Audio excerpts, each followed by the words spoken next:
Yes, I will. I will. We are live.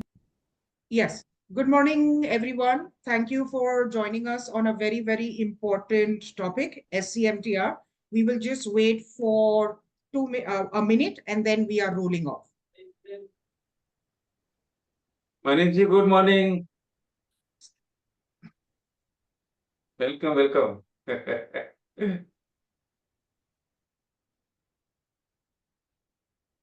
Sagar, Yes, Sanjeev sir is having difficulty in joining. Can you please assist him? yes, I'll talk. Can you resend him the link, please? Yes, okay. Thank you.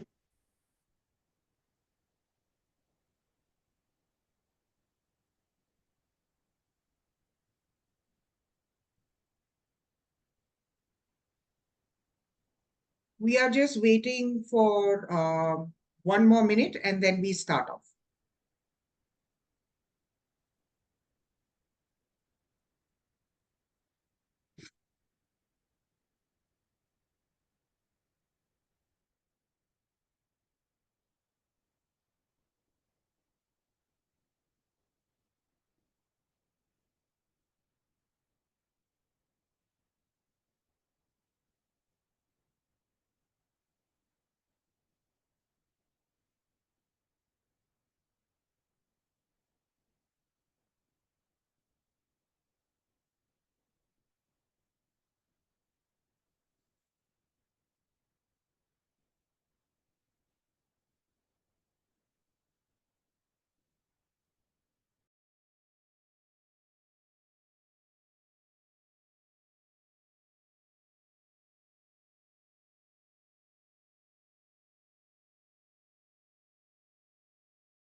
Good morning, everyone. We are officially rolling out our SCMTR program today. SCMTR is as complex as the people who were handling console would realize that when we in 2004 rolled out IGM filing for the first time. However, as we have conquered IceGate and IGM filing, we will also conquer SCMTR. And today I have great pleasure because this is one of its kind where FFI and BCBA in collaboration together proudly present the SCMTR session. Having said that, may I please request our chairman for FFI, Shri Dushyant Mulani ji, to say a few words whilst we are waiting for our BCBA president, Shri Sanjeev Harale, to join us. Dushyant bhai, over to you. Yeah, thank you, Chaitali. Thank you, Sudeep ji, for working on conceptualizing this with the Indian Institute of Freight Forwarders and Custom Brokers team. Thank you, BCBA, for highlighting the cause of SCMTR to Federation, and all of you have really kept your ears on the ground, and really thankful to BCBA for highlighting this particular aspect that needs to be understood by all. Chaitali, I'm sure you have really taken good feedback from members, and thanks for highlighting this. Point is that SCMTR is now on verge of getting implemented. It is before implementation itself, it has evolved for almost half a decade. Since 2018, when it was first announced, until date, I think 7 years have elapsed. So now it is gradually getting into the mold of taking its final logical shape for implementation. Several of the locations have started, other locations. So there are initial teething issues, certain misconceptions, certain operational issues to be overcome. And hence, we have the team out here today of uh, MSc to guide us through it. And SCMTR, though people say that custom brokers are not directly involved. Sorry, sorry Am I to audible? interrupt you, Dushan bhai. Sorry. Yeah, No, you're not. That's why we've just got a message that you are not audible. Sorry to interrupt your speech. but are you able to hear everybody now? Yes, I could hear all through. Yes, we can hear you, sir. Yeah, thank you. So the point is that SCMTR does have its own several facets to the issue. One is from custom side, one is from the shipping line, the custodians, the NVOCCs, everybody. How do we approach this? Point is of various crucial processes to be followed, how it will affect all of us in the process of export and import clearances, that needs to be understood very clearly. For example, we had a situation where few of the people came up and said that, sir, the IGM date that needs to be given is that of the sailing date from the point of transshipment or origin, when it will be when the vessel is leaving from that point. When the vessel arrives here, if the date has elapsed beyond the 30 days, the bill of entries go for Section 48 approvals, and it does have its own share of grassroots level difficulties. On part of exports, it has still not been commenced for exports, but when it had started a couple of years back on pilot basis at Navashiva, there were at least 200,000 plus shipping bills which were held up due to various data feeding mismatches which were happening between the custodians and the department. So we thought that let's pick it up. And I thank our team, Chaitali, Sudeep ji, and everybody out here, Mr. Tej Contractor, Neerav, that we've picked up MSC, who's one of the leading shipping lines, to make us understand, to train our, acclimatize our entire fraternity of what is it likely to be, and in case of any issues, how do we go about? So I have my friend Manish ji, I have Shaju ma'am, I have Janvi ji, everybody, ladies. Thank you for being here, and we will take this ahead. So over to you, Chaitali. Thank you, Dushan bhai. Go ahead. Thank you, Dushan bhai, for a lovely speech. May I please now request President of BCBA, Shri Sanjeev Harale ji, to please say a few words. And a warm welcome to all the participants, as well as our office bearers of FFAI and office bearers and managing committee members of BCBA and IIFF director and co-chairperson also. Thank you. Sanjeev sir? I think Sanjeev sir is All right. While Sanjeev sir, was in a tunnel. Yes. So Sudeep will start with Sudeep ji. okay. Sudeepta, may I please request our honorary secretary of FFAI, Sudeepta, to say. Sir, you are mute. Sorry, yes. So good morning. Yes, thank you, Chaitali. Thank you, Chairman, sir. And of course, welcome everybody. Just to give a brief background is that... Sudhita, your volume is coming very, very low. May I request you to please come closer to the mic? No, it was not that. Whenever I join Teams, my volume goes down. Now, I guess it's okay now, right? Perfect. So just before I was in a Teams meeting, so my volume goes low. So just to give a background that we at FFAI and a member association and a very senior member association, that is BCBA, we both have training wings. That is, BCBA has also a training wing, and FFAI on a national basis, we have a training wing. And this initiative, being the initiative of both these training wings along with the MSc.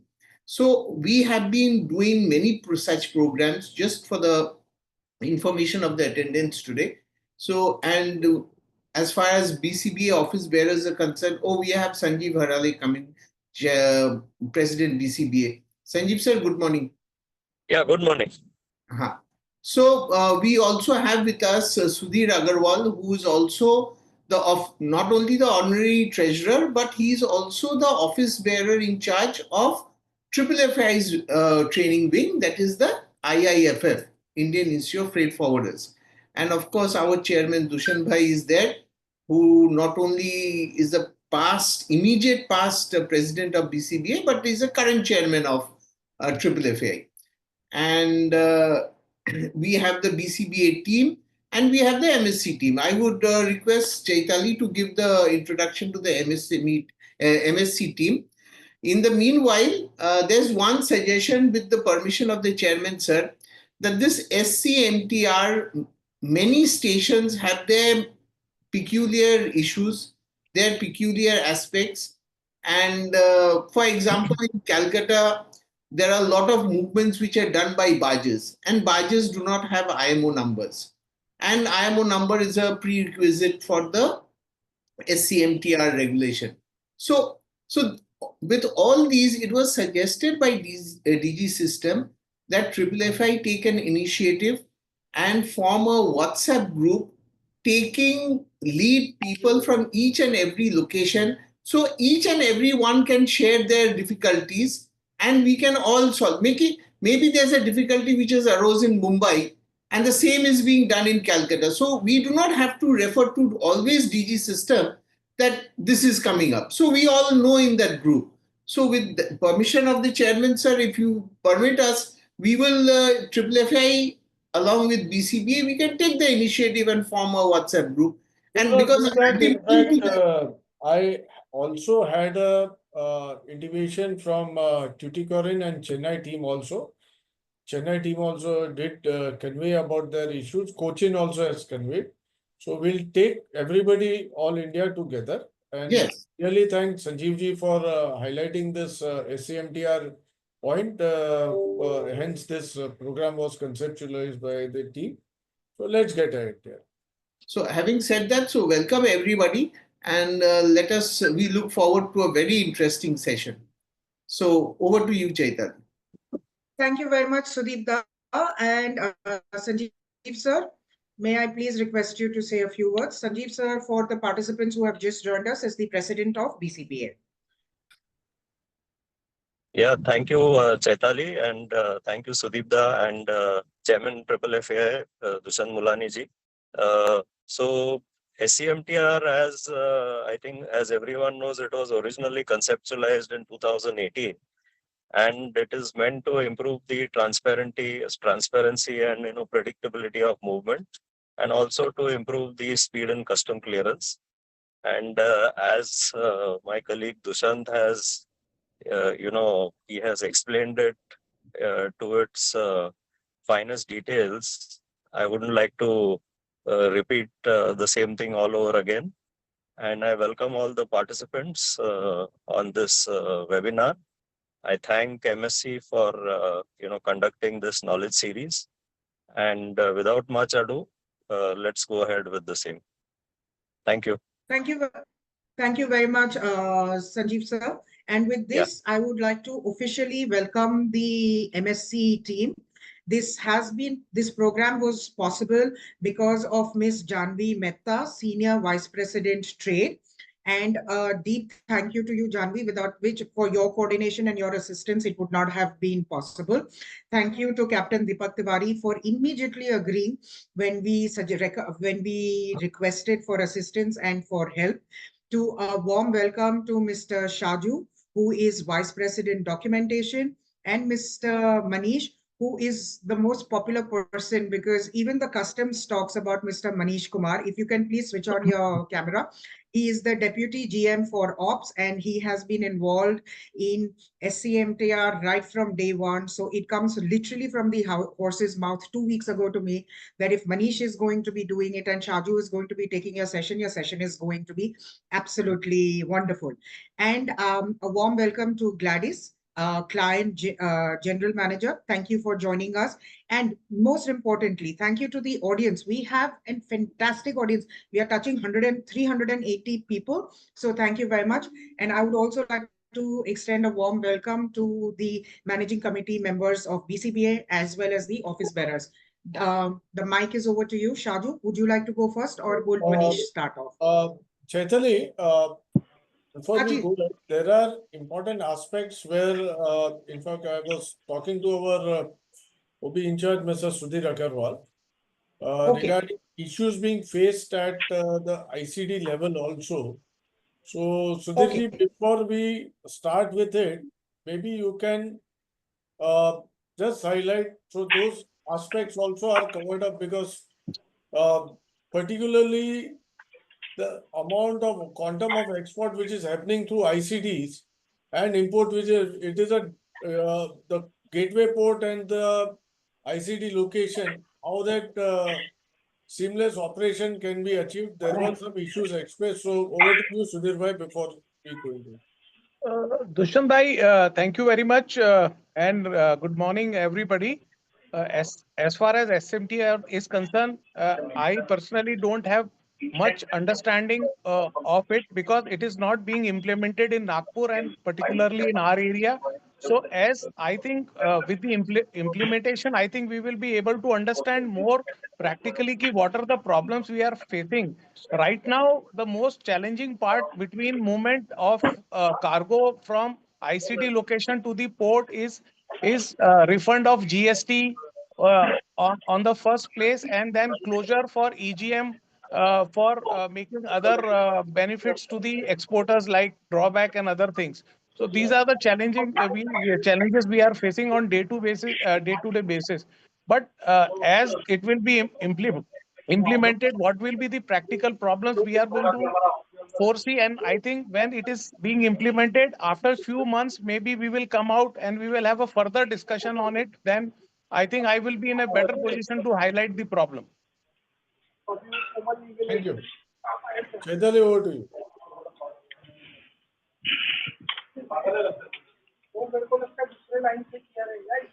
Thank you very much, Sudeep bhai.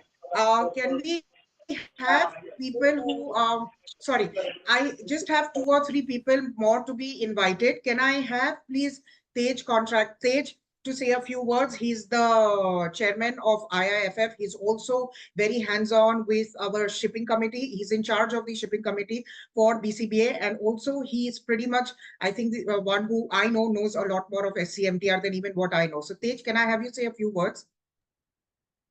Thank you very much, Chaitali, for the lovely introduction. Greetings to the MSC team. Thank you for giving us, a hands-on session on the most significant change that is going to affect not only the shipping industry, but it will also affect trade. For those of you who are aware, SCMTR stems from the WTO Trade Facilitation Agreement. And while we've had 6 long years to see it go live, it is going to be live. In reality, for custom brokers, it is not very significant. However, it is going to affect us significantly, especially in terms of exports, because all our cutoffs, etc., will be preponed. In case of imports, it is going to benefit us because all of the manifest data which we see little, little less than 24 hours or 48 hours prior to arrival will now be given more time and will have more information. So SCMTR is a great step in the direction to making trade much simpler, visible, and exchanging information across platforms. One thing significant and why it's very important, and I'm sure MSc will cover this aspect. Earlier, it was only the manifest data which the shipping will submit to the shipping line, and that would be taken care of. All the rest of the BLs, house BLs issued by the stakeholders would not be covered in the manifest, especially the house bills relating. When we see SCMTR going forward in a larger sense, the carriers are being asked to submit house bill of lading data as well. And it is going to be something that we all have to match. So we see this as a step in the right direction in bringing all the stakeholders on a common platform. Thank you, to the audience, thank you. Close to 400 is a historical number. It's a pleasure to have you with us. Keep learning is the only message that I can share with you. Chetali, thanks for the time. Back to you. Thank you very much. And with this, we are officially rolling out. I have just one request of all the participants is that whatever are your questions, please do put them in the Q&A because it's going to be easy for us to collate it at the end of the session. And to the MSc team, the floor is yours right now. Thank you, Chaitali and Triple FI and BCBA giving this opportunity MSc to share some information, on this SCMT, which all of you know that it started from 2018. So now the status is like that. Now SCMT is already rolled over on the import side by 15th of January, all across all ports. Filing started for the SCMT on the import side, but all still that custom has not in full flow of SCMT MIG procedures in customs. They are still capturing the data through the SCMT filing and converting into the still 1.5 version, IGM version. So the bill of entry and everything still happening on the IGM side only, as well as the amendment side also still happening on the IGM side only. So partially they moved. So there is no provision at this point of time for the shipping line to automate the customs amendments side also through the SCMT. That all going to come, in few. I think after implementation of SDM also, this export side also, they will go to the custom amendment side. So right now, still there are some portion is still happening on the IGM side under the SCMT scenario as well. Now on the export side, as per the directives that we are supposed to start by 31st March, I think 1st April onwards, shipping line supposed to file the SDM files under SCMT. But during last week interaction with the DG system, they wanted to start SCMT on the export side by third or fourth week of February onwards, because there was an extensive testing happened in the import side, but nothing has happened on the export side as far as shipping line and as far as CSN filing for the forward is also concerned. So they wanted to start testing by end of the last week of February, at least for South India locations like Mangalore, Goa, Vizag. So the customs team can station there and resolve all SCMT, SDM file related difficulties and challenges there then and there. So that is what the plan, what we came to know from the customs last week. Still there are some program changes they are planning still on the export side that will come in the due course when we start testing. So 1st April will be the and as per the information, they will go phase manner just like on the import side they did it. The same way they will go for the export side also. That is what the information we have. But ultimately, these are all to come from the custom by official notification. So that is the status of the SCMT filing right now. So now you all know that we were involving house BLs on the import side for the bill of entry as well as the IGM filing. So BCBA and Freight Forward Association know of house BL involving into the IGM side on the import side, but so far we are not experienced anything on the export side. So this is a challenge for everyone for the House BL incorporation into the shipping line filing. So the major changes, as you all know, that the shipping line was earlier filing only the shipping bills. Data as in the EGM. So there is no relation with the bill of lading data. So bill of lading data and the shipping bill data parallelly going to the different way. If there is some changes also, custom is not going to capture. But under SCMT, all stakeholders are getting to involved. The end customer data custom is needed as per their bulk shipping council information or agreement they have. They will try to evolve all manifest that all stakeholders into this export side SCMT filing. That's why start from the shipping bill, house bill of lading, and the shipping lines master bill of lading. All these three informations are clubbed together into the shipping lines filing. So this is a big challenge, as Mr. Tej said, that if there is any data discrepancy between the forwarder filing, shipping bill filing, and the master BL filing by the shipping line, the shipping line will not able to file finally the SDM filing. So that is a challenge, and the challenge is that the SDM file has to be done before the sailing of the vessel. So earlier, now as you know that the EDI, EGM going within 2 days or 4 days, or hard copies are going within 7 days. So there were having ample time to file the EGM. Now SDM file deadlines to the shipping line is before the sailing of the vessel. Only exception is some short shipment or excess or few containers there and here. That can be through the amendment within 24 hours from the sailing of the vessel. So that means there is everybody is pressurized to complete their task before the sailing of the vessel. So including the shipping line, that is the final filing to be done by the shipping line. So this is a challenge going to be the trade, but as all you know that we have done this sometime for the US earlier.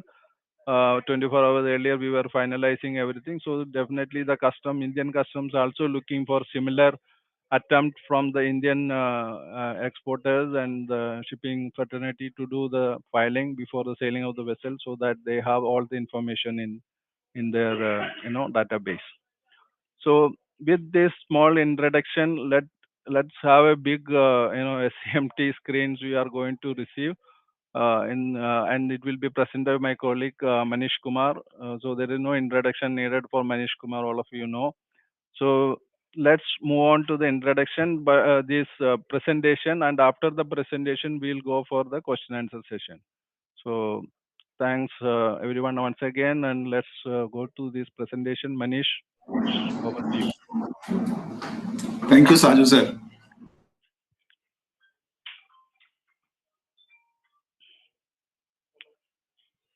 Manish, you are stuck. Manish, your screen is frozen.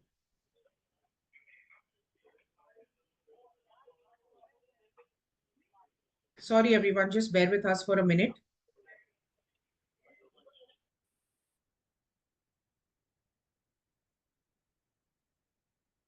Shaju, would you like to tell Manish to rejoin, leave and rejoin again? Yeah, sure. Give some time. Yeah.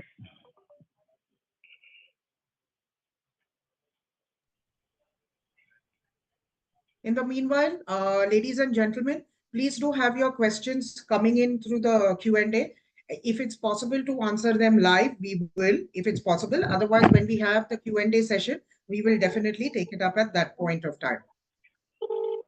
And this session on SCMTR is going to be थोड़ा बाहर course आके as well वापस as- join करो ना. Hello. हाँ, बाहर आके वापस join.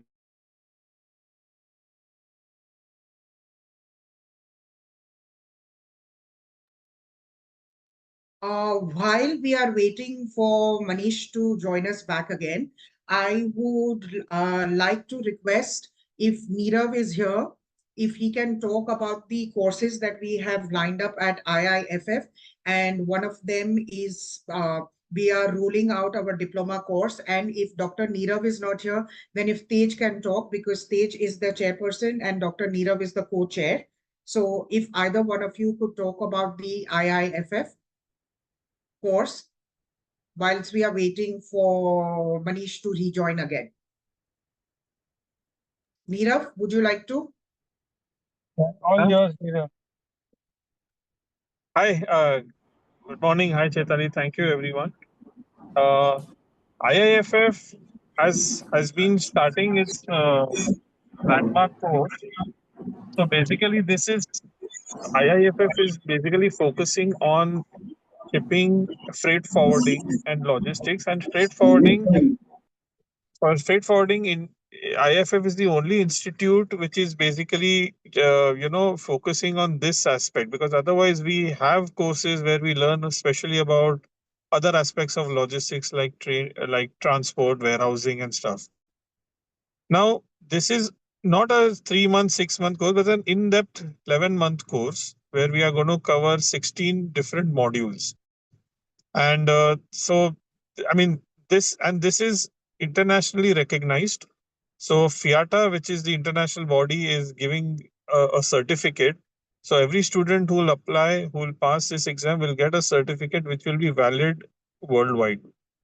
And this has been approved, verified, accredited. So we are regularly having this accreditation done through FIATA. So all the modules are updated and they are verifying it.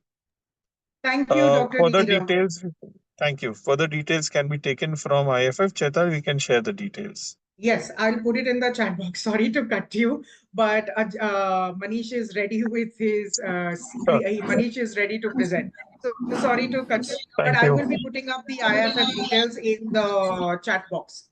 Thank you. Manish, over to you. Sorry, due to network issue, the system was interrupted in between. Don't worry. Technology is not my friend. Sorry. Please go ahead. Good morning, President Triple FII, Mr. Dushyant Mulani ji, Mr. Sanjeev, Chairman BCBA, my friend Mr. Tej Contractor, Mr. Ganpat ji, and all distinguished member of Triple FII and BCBA. Thank you. Good morning, Manishji. Thank you for this presentation. Go ahead. So today it is my privilege to be here today among more than 400 members of Triple FII and BCBA.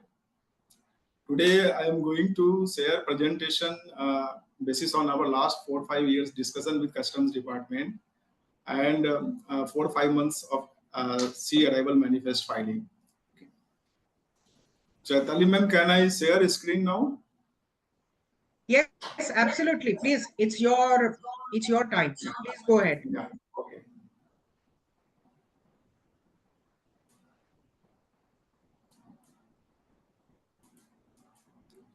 Is my screen visible? Yes, Yes.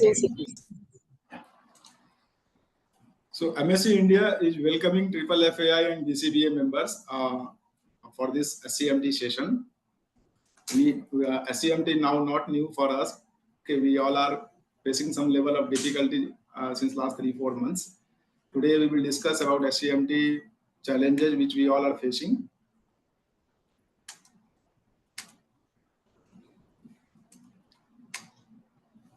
So these were the officers who were initially involved in SCMT filing. As Mr. Mulani said, that SCMT was conceptualized in the year 2018, and then the discussion was started. After various discussions, a lot of amendments have taken place, and the final version of SCMT came into existence 5 months back, and which were implemented through various phases. The final implementation took place across the country from 16th of January onwards. The right side officials who are involved, who are currently in the position who are taking care of SCMT activities. Mr. Sanjay Agarwal is chairman of CDIC. Mr. Anuj Gogia, who is handling all SCMT related activities and taking policy level decision. Mr. Anant Kumar is Director Customs, and Mr. Rohit Singla, who is taking care of day-to-day handling of SCMT activities. So these names do not require any introduction. Everybody is aware of these officers. Today we will discuss about the changes in SCMT filing, what abbreviations are used, what are the technical concept of JSON filing, how freight forwarders are involved, various scenarios are involved in filing of SCMT, what are the steps involved in CSN filing, okay, what reference numbers are required to vessel operator for filing of arrival and departure manifest.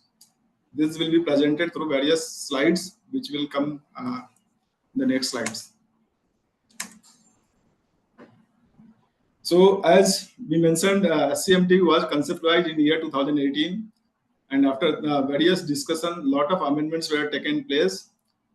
Finally, on 31st August, one circular was issued for implementation of sea arrival manifest through various phases, and that implementation took place on 11 September 2024. Navasheva and all other major ports were implemented from 16th of January onwards. So presently, sea arrival manifest is being filed as per SCMT format.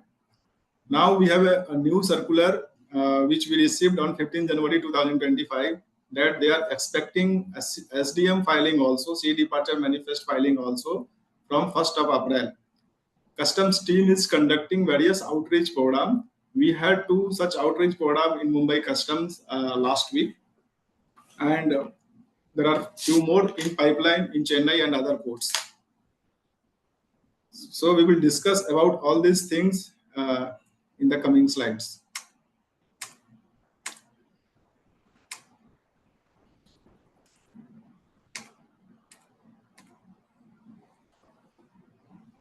As you are aware, SCMT is going to replace the existing filing of IGM and EGM system.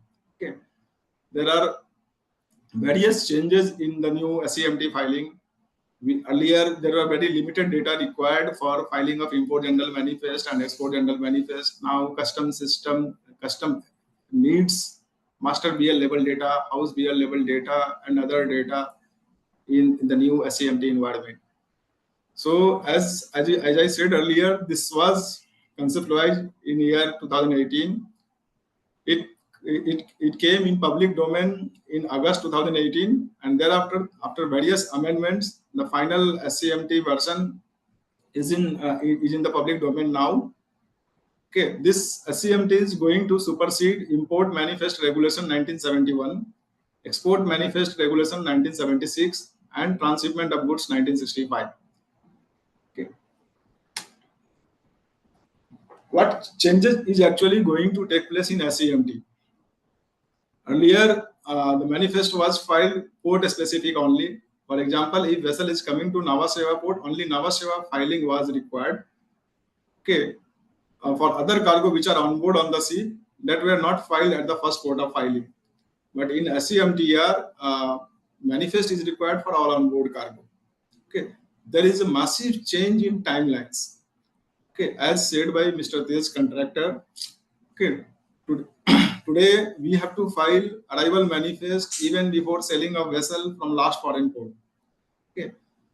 So then there is a filing, CSN filing process by the freight forwarder.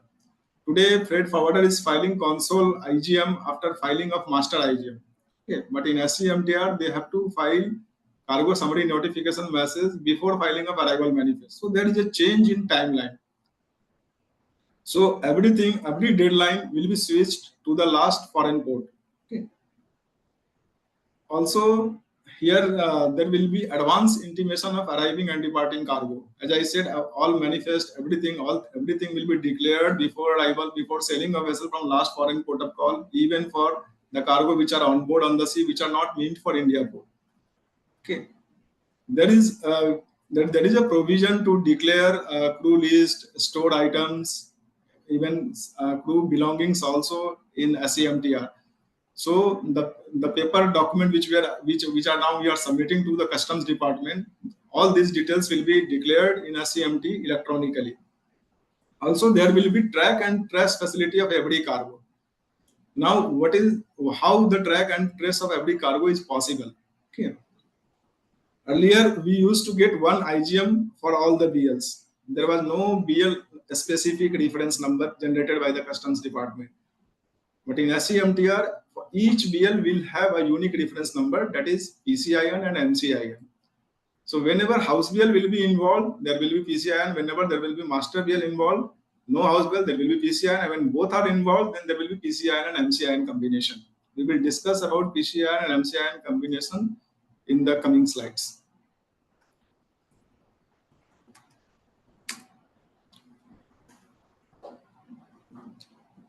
Now here terminologies have also been changed. Okay, shipping line and shipping agent. Now there will be no shipping line. Shipping line will be known as authorized sea carrier, and shipping agent will be known as authorized ship agent. Similarly, IGM, there will be no IGM now. It will be known as sea arrival manifest. EGM will be known as sea departure manifest. SMTP will be known as arrival transshipment manifest. Truck summary will be departure transshipment manifest, and EGM amendment will be now called as sea departure amendment. So the terminology is also going to change in SCMT. These are the crucial abbreviations which we have to remember in our SCMTR filing. Okay. We will come across through these abbreviations in every filing. So for CSN filing, for the freight forwarders, they need VCN number, voice call number. So for every vessel, there will be a VCN number. As you are aware, today VCN is taken at least 2 to 3 weeks prior arrival of the vessel. Okay. And once VCN is generated, data transmission happens from NLP system to IceGate system. We get rotation number and rotation date.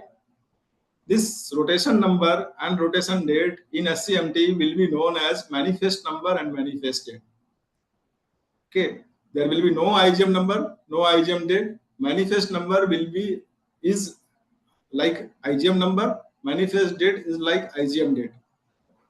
Okay, please remember this IGM number, this rotation number in SCMT is taken as 2-3 weeks before arrival of the vessel. There are possibilities when BL date will be after filing of manifest date.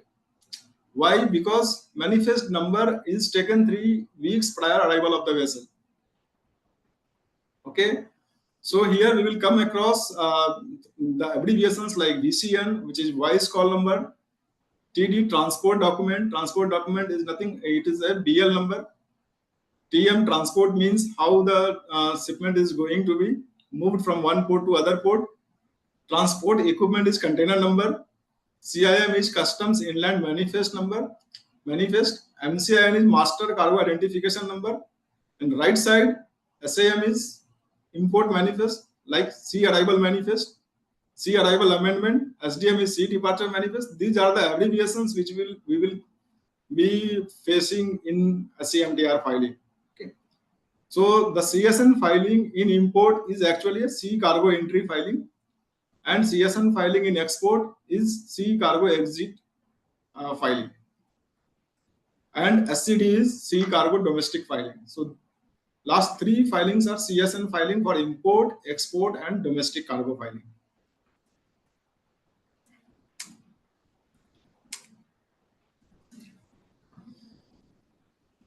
There are various stakeholders involved in SCMTR filing. So through this slide, we are just showing how the stakeholders are involved and what roles are expected from them in SCMTR filing.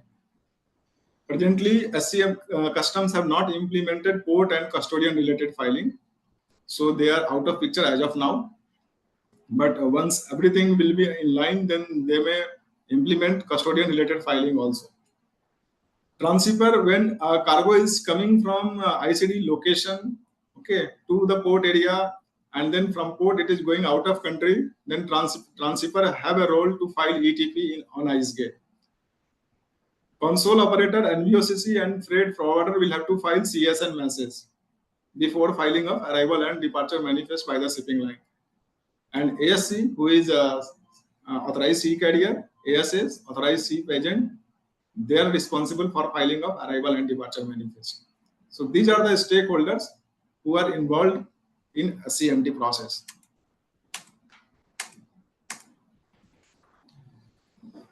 Now, stakeholder responsible for filing of different type of manifest. Okay. C arrival manifest and C departure manifest is expected to be filed by the authorized sea carrier, authorized sea agent, who is actually a vessel operator. So C arrival manifest, C departure manifest are expected to be filed by the vessel operator. Import console filing, that is C cargo entry filing, can be filed by the freight forwarder, NBOCC, and even by the co-loaders.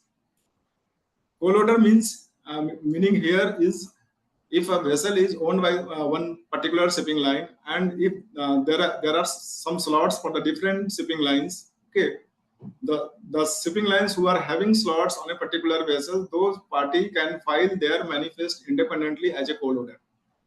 Okay, they also have option to file manifest through SCE filing and SCX filing only. So now you may have questioned what is the difference between forwarders console filing and co-loaders console, co-loaders SCE and SCX filing. Forwarders can declare house BL data, and they can declare MBL as a reference number only, because they don't have complete MBL data, correct, at the time of filing CSN message with customs. Co-loader, who is actually a shipping line, can file SCE message by declaring complete MBL data, complete house BL data. Also, they may get CSN number from their forwarders if in case CSN have been filed by their forwarders independently. So in that case, they will file C cargo entry message by just quoting CSN number of their forwarders filing. Okay. So this is the difference between freight forwarder SCE filing and co-loaders SCE filing. Same as SCE in export, that is SCX filing, C cargo exit filing, that is expected to be filed by freight forwarder and MBOCC and co-loaders. And in case of domestic cargo, C cargo domestic filing is expected to be filed by domestic cargo carriers.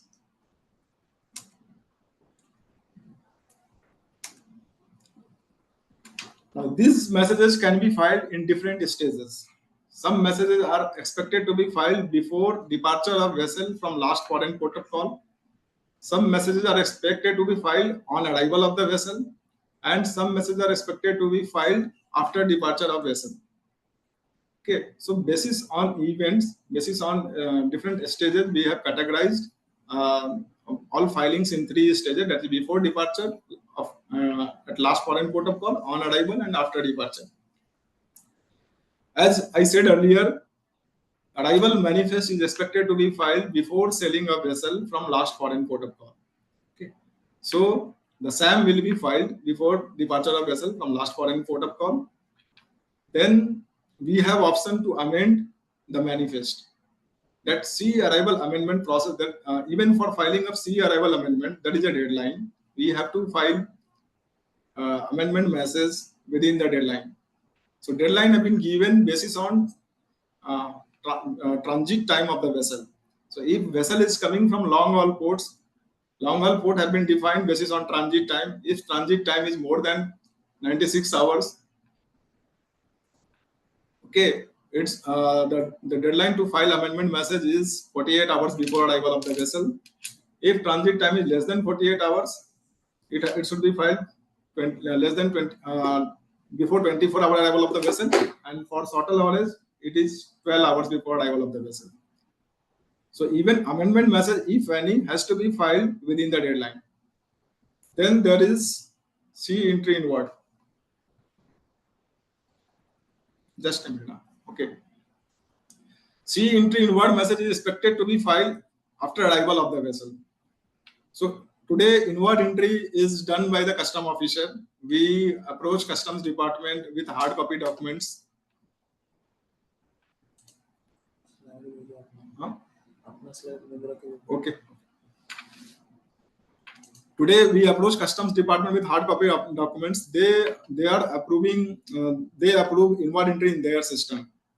In SCMT, inward entry even application is expected to be submitted electronically by the authorized C carrier or authorized C agent. Once inward entry is done, I mean SCI message is filed, bill of lading data cannot be amended. So whatever amendment is required to be done in arrival manifest, that should be done, that can be done before filing of SCI message. Once SCI message is filed, system will be logged, and then we are not allowed to make any changes in the arrival manifest. So we have to keep this thing in our mind that okay, if there is any changes, that changes can be done before filing of SCI message only. On arrival of vessel, as I said earlier, departure manifest in export leg is required to be filed by the vessel operator before sailing of the vessel. So even departure manifest will be filed after arrival of the vessel itself. If there is any amendment in departure as done in import leg, that amendment can be done within a timeline, and that timeline has been given within 24 hours of arrival of the vessel, within 24 hours of sailing of the vessel. Okay, so any amendment in export can be done within 24 hours of sailing of the vessel only, and within 24 hours we have to file departure notification message also. So it is C departure notification is similar to SCI message, C entry inward. Once SDN message is filed, we are not authorized to make any changes in the system. We are not allowed to make any changes in departure manifest. Okay, so any changes in departure manifest can be done before filing of SDN message only.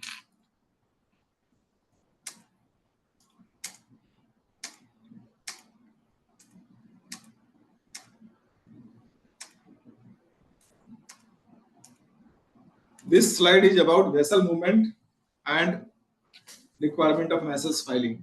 Okay. So as you can see in the first picture, okay, vessel is coming from foreign to India. So before sailing of vessel from foreign port, we have to file sea arrival manifest. Okay. Before arrival of vessel at the port, we have to file sea arrival amendment. There are different deadlines given for filing of sea arrival amendment. So according to that deadline, we can file sea arrival amendment. After arrival of the vessel, we can file sea entry inward, and then the process for filing of sea departure manifest will start, and it has to be filed before sailing of vessel. Okay, we have actually prepared for our internal session only this slide, where we have mentioned how the onboard cargo will be offloaded, how the filing will start. Okay, for example, you can see first port Mundra, the ship is carrying cargo for JNCH, Kolkata, Cochin, okay, Kandla. Once vessel will arrive at JNCH, then JNCH cargo will be offloaded, and then there will be cargo on board for Kolkata and other ports only. So in our first filing, we have to file arrival manifest for all cargo on board on the ship, including the cargo which are meant for Kolkata and other ports, and even for foreign ports. So this pictorial slide is talking about how the FROB cargo will be filed, what stage SAM will be filed, what stage sea arrival amendment will be filed, what stage SCI will be filed.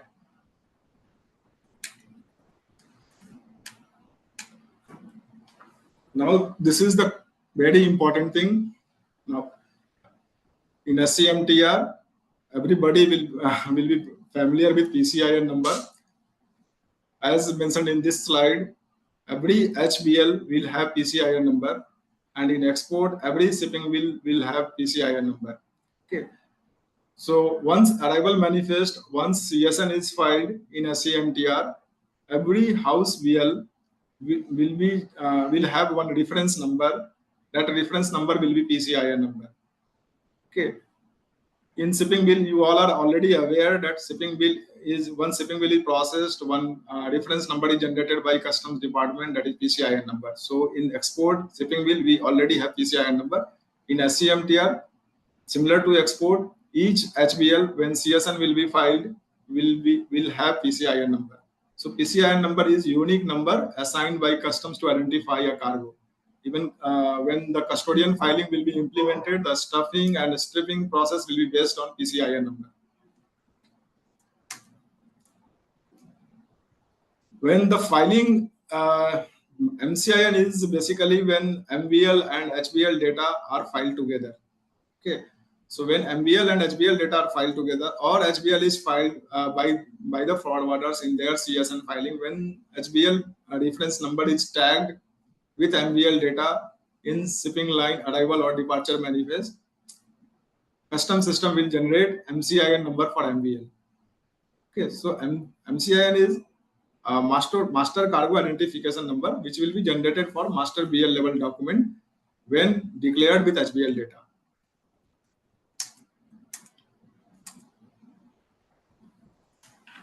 So cargo summary notification, as I said, cargo summary notification is going to replace the existing console IGM filing process. Okay, today forwarders are able to file console IGM after filing of main manifest by the shipping line, import general manifest by the shipping line.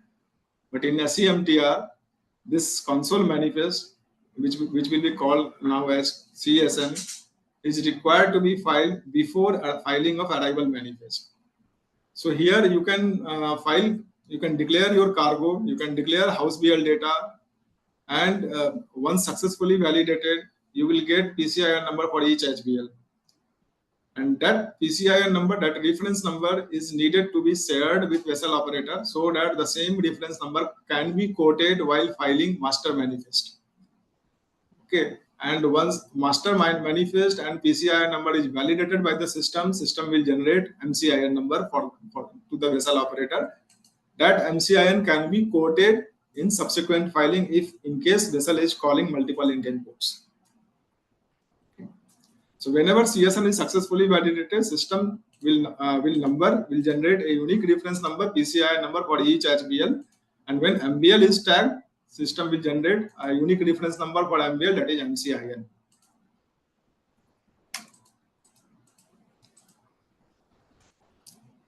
In this slide, we have mentioned steps of CSN filing.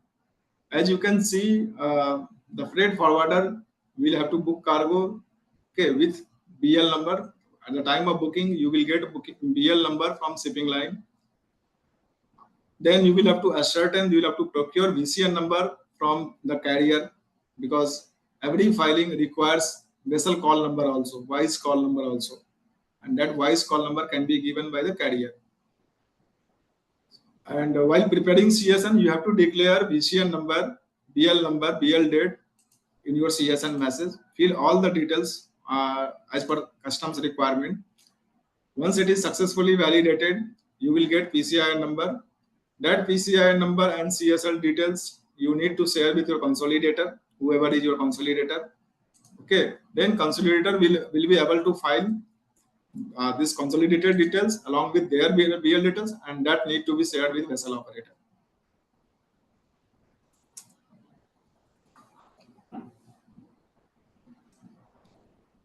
These are the basic data which are required for, from shipping line, which are required for forwarders. Okay, you may have to get this data from shipping line, like IMO number of the vessel, okay, voice call number, MBL number, MBL date, package type, ISO code, and even serial types. If the package type mentioned in your CSN filing doesn't match with the package type mentioned in C arrival manifest, system will throw the error and SAM will not be validated. Okay.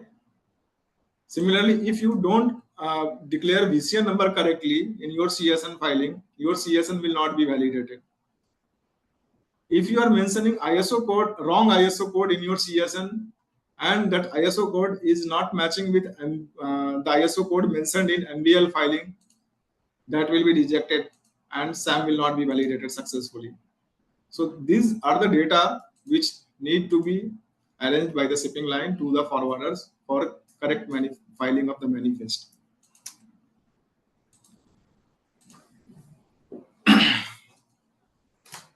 Today, in the last 4 or 5 months, we have done arrival manifest filing. We are regularly filing arrival manifest in SCMT format. We are getting some common error. Okay. We have tested few export scenario also. There we are facing some issues. So these are the some expectations which are expected from forwarders. The first thing is shipping bill data should be filed timely, and it should be shared with the shipping line within the given timeline. What we have noticed, sometimes PCI number, dummy PCI number is updated in our system. The dummy PCI number is provided by the concerned stakeholder. And when we code that PCI number in our arrival and departure manifest filing, we get the error. Okay. So you have to code correct PCI number, what is available in your document.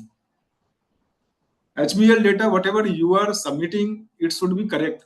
Otherwise, there will be last minute hassle. We will not be able to file arrival and departure manifest. Okay. Because the HBL gross weight mentioned in HBL will match with the gross weight to be mentioned in MBL. Types of package mentioned in HBL filing will be matched with MBL filing. Container number being mentioned in HBL filing will be matched with MBL filing. So these details, even HS code, what you are filing in HBL should match with the HS code to be filed in MBL.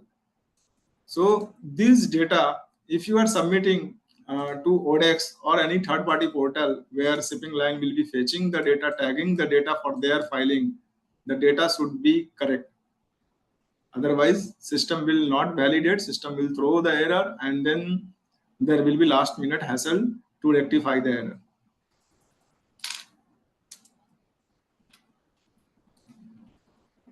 These are the basic checks which need to be done before CSN filing. First, there should be correct VCN number. Then CSN, if any has to be filed by the forwarder, should be filed before selling a vessel from last foreign port. Okay, so that is before arrival of first vessel at first Indian port. The final destination, the ICD destination which you are mentioning in your CSN filing should match with the ICD destination to be filed in MBL filing. Okay, so suppose if you are filing your CSN for ICD Kanpur and shipping line is filing their arrival manifest for ICD TKD, the SAM validation will not be done. There will be error and shipping line will not be able to file the manifest. So there should be correct final destination. Even in the same final destination also, there are some certain ICDs where there are many ICD operators. Okay. For example, for ICD Dadri, there are CMS, CGM ICD Dadri, there are APL ICD Dadri, there is Concur ICD Dadri. So you have to check with the shipping line or shipping agent before filing of CSN message. The same applies with CFS and DPD filing also. Okay, if you are filing your CSN for a particular CFS, that needs to be matched with the CFS being mentioned in MBL filing. Otherwise, system will throw the error, and then we all will face last minute hassle. This is ODEX screen where you can update house BL data. I have just given this screenshot just for your reference. The detailed ODEX flow will be explained by ODEX team after completion of my presentation session.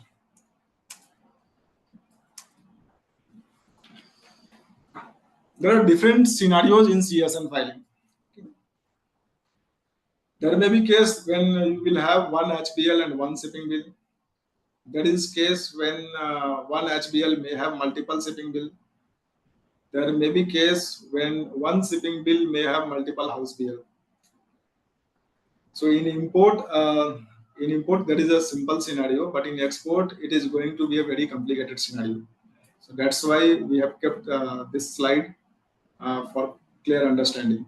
Okay. So whenever we have to file CSN for one HBL and one shipping bill scenario, in left hand side we have kept master BL segment, and in right hand side we have kept house BL segment. Okay. So in left hand side, I mean in master BL segment, you don't have to declare complete master BL detail. You just have to declare MBL detail as referencing only. So you have to just indicate master BL number, master BL date, and indicator type as R. So when you will mention indicator type as R, that means you are just referencing master BL number. You are not going to provide complete master BL details. Okay. So system will not expect complete master BL details in MBL segment if you are indicating flag as R. But in house BL segment, you will have to declare complete house BL data. Okay. If there is one shipping bill, the one shipping bill scenario can be declared as indicator flag as H in consolidator section and previous indicator as. So for declaring one shipping bill scenario, the cargo indicator flag should be H and S.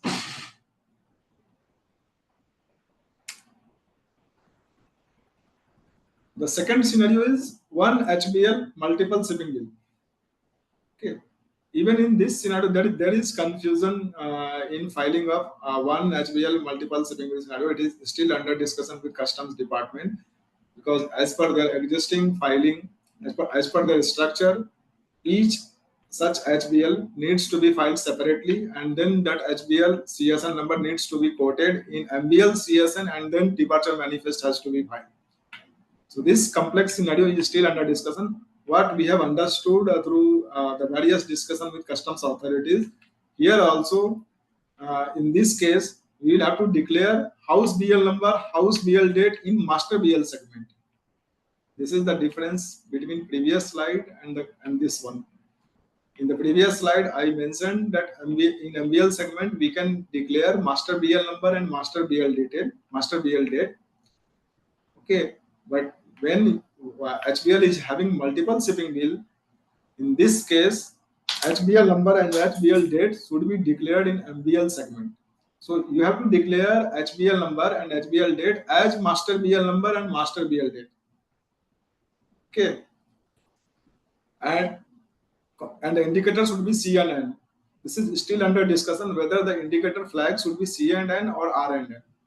Okay, but as of now it is C and N.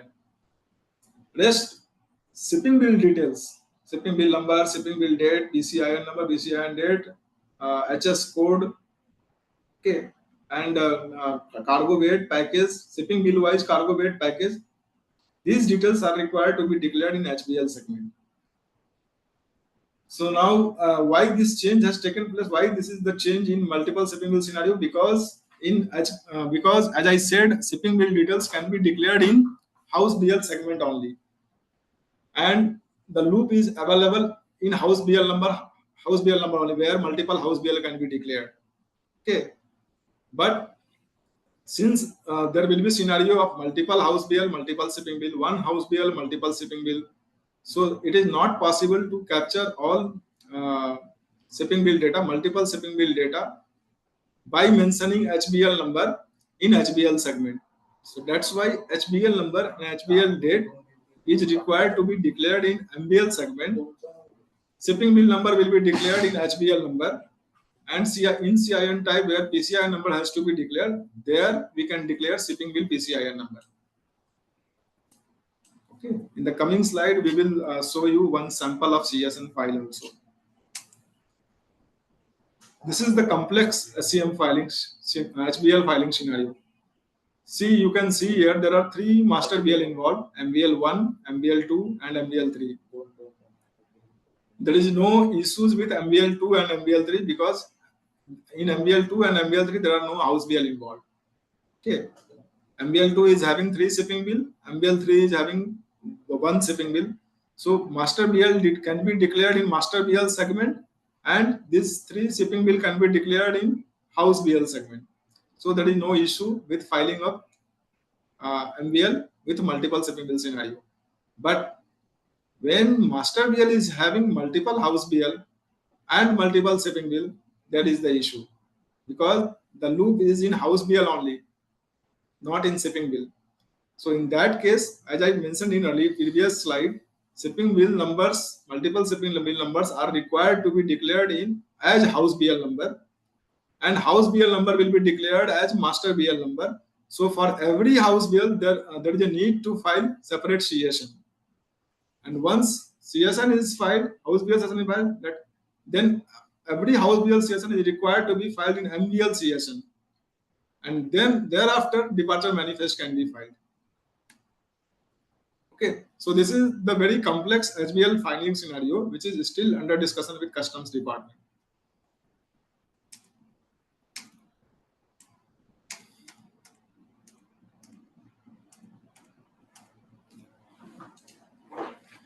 This is the case of direct shipper, where there is no house BL involved, there is master BL only. Shipping bill is processed by the shipper's representatives, EHA.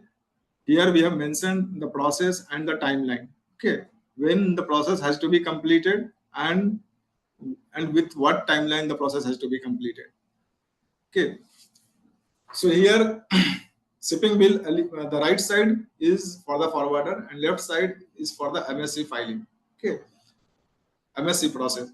The right side, shipper or the representative will have to process shipping bill. They will get PCI number. They will have to submit SI data in My MSC or Intra. They will update house BL details in ODEX system, PCI details in ODEX system. All these processes have to be completed before 48 hours of arrival of the vessel. Okay, then all such data will be compiled, will be verified by the MSC user. Okay, if there is no mismatch is found, then the data will be prepared for sea departure manifest filing. If there is any mismatch, that will be communicated to respective shipper or forwarder to take necessary action and revert. Okay, so that the sea departure manifest can be filed before sailing a vessel as per SCMTR deadline.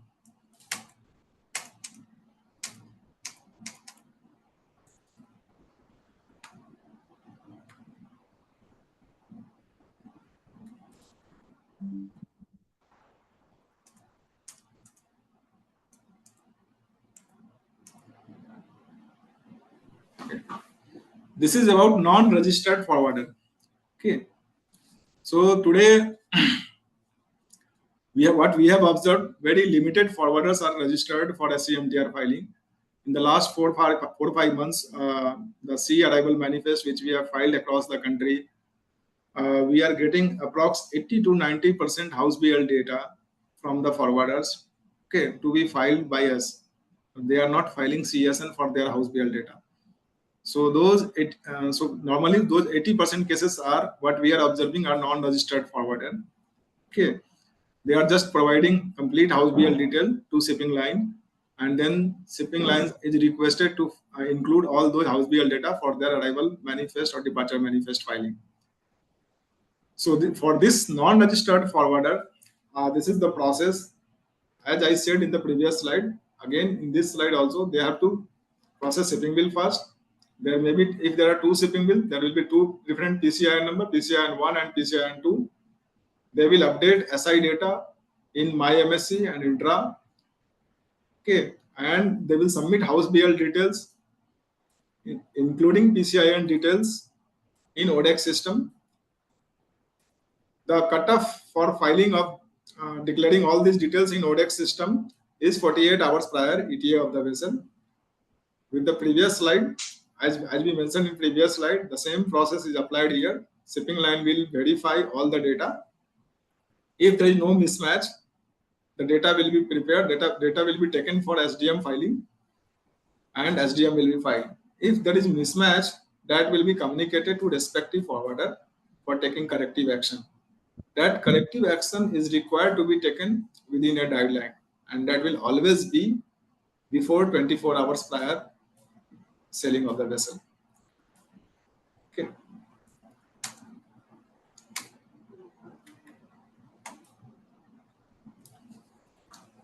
This is about registered forwarder.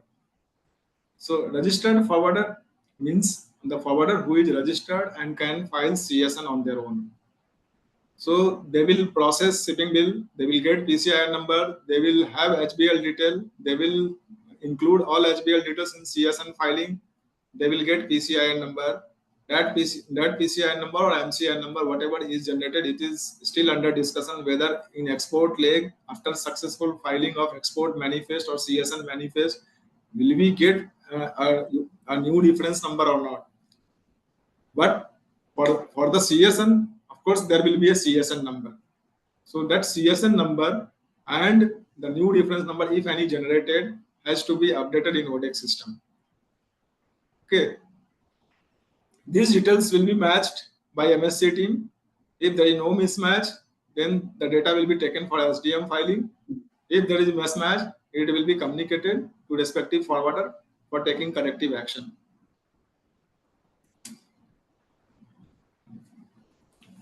Now we will talk about JSON format, technical concept of JSON format. Okay. So this is the cargo movement matrix. Import shipment either maybe local shipment, either ICD shipment or domestic transit shipment.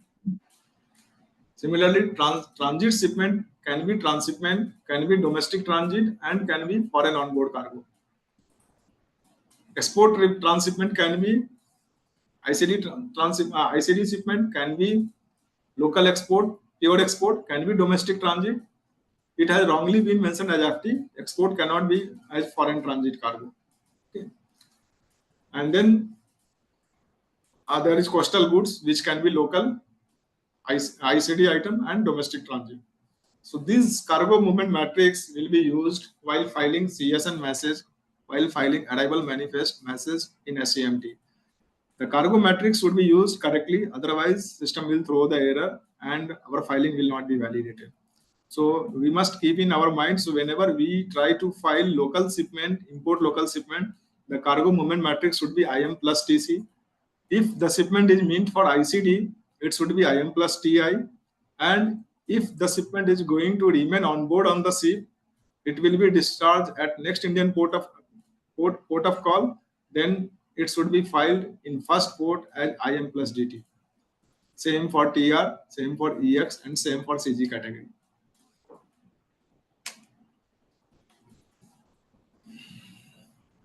These are the consolidator flag type. So as per SCMT concept, the BL type can be either straight BL, house BL, or consolidated BL. So when BL is declared, BL type is declared as straight or S, that means system will not expect any house BL data for that particular master BL. If it is declared as C, then system will expect master BL data as well as house BL data. If it is declared as H, then system will expect house BL data. That is, there are different filing stages.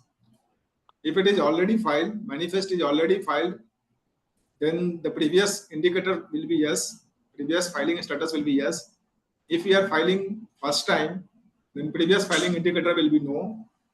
If we are declaring indicator as a reference only, it will be R.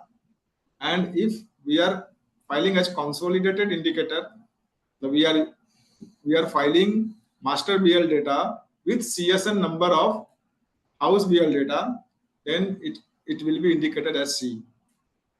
So this is the consolidator flag type which will be used in CSN and SAM and SDM filing. I am going a little fast because we have to cover 47 slides and then we have one session with ODEX also. So sorry. These are the mandatory data requirements. Okay, when if at the time of first manifest filing, when the manifest is being filed at first port, BL number, BL date, port of loading discharge, name and address of consignor, name and address of consignee, name and address of notified party, number of package, goods description, transport container details, cargo itinerary, IEC of consignee, PAN number of notified party, invoice value is optional. Okay, but in regulation it is mentioned that it is a mandatory field. However, in filing it is optional as of now. Cargo HS code, IMDG code, UNDG code, these are the mandatory details which are required to be filed in first filing. Once it is declared in our primary filing, in subsequent port filing, these are not required to be declared again. We just have to declare reference number which we will be getting from custom system.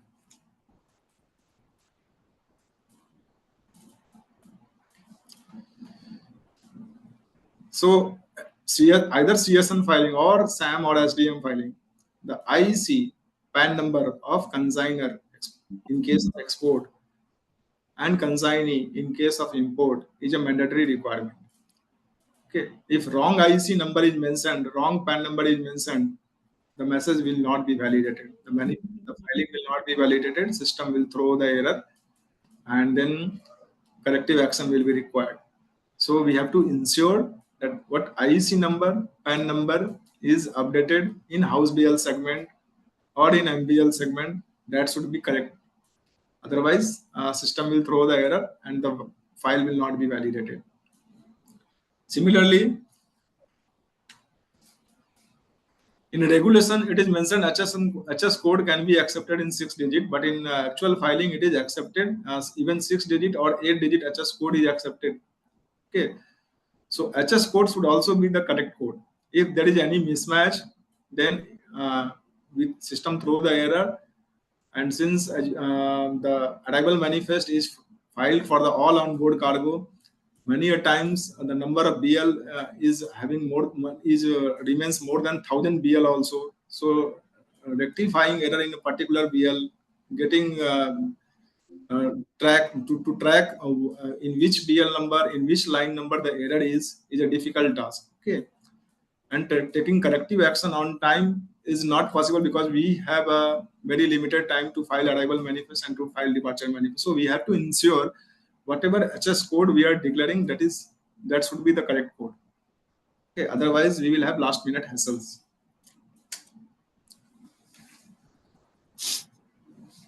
This we have just given some information for CSN and SAM filing. These are required for SAM or CSN filing. You have to mention submitter type, under which role you are filing the message. If you are ASC, you have to declare ASC. If you are ASN, you have to declare ASN. Okay. So normally freight forwarder will come under ASN category, ANC category. Sorry, ASN, ANC. Here, PAN number, mode of transport, 1 is for the sea, 2 is for the rail, 3 is for the road, 4 is for the air. So accordingly, we have to mention air is not covered in SCMT, but we have to mention any of these three mode, 1, 2, or 3. Okay. There should be particular transport means type. Okay, whether the vessel is IMO vessel or non-IMO vessel. If vessel is IMO vessel, then we have to mention IMO code 10. Transport means would be 10. If vessel is non-IMO, then we have to mention 11. Okay. Ship type is required to be mentioned. Purpose of call is required to be mentioned. Okay. Reporting event, what message you are filing. Okay. Whether we are filing import CSN message, whether we are filing export CSN message, arrival manifest, sea entry inward, departure notification.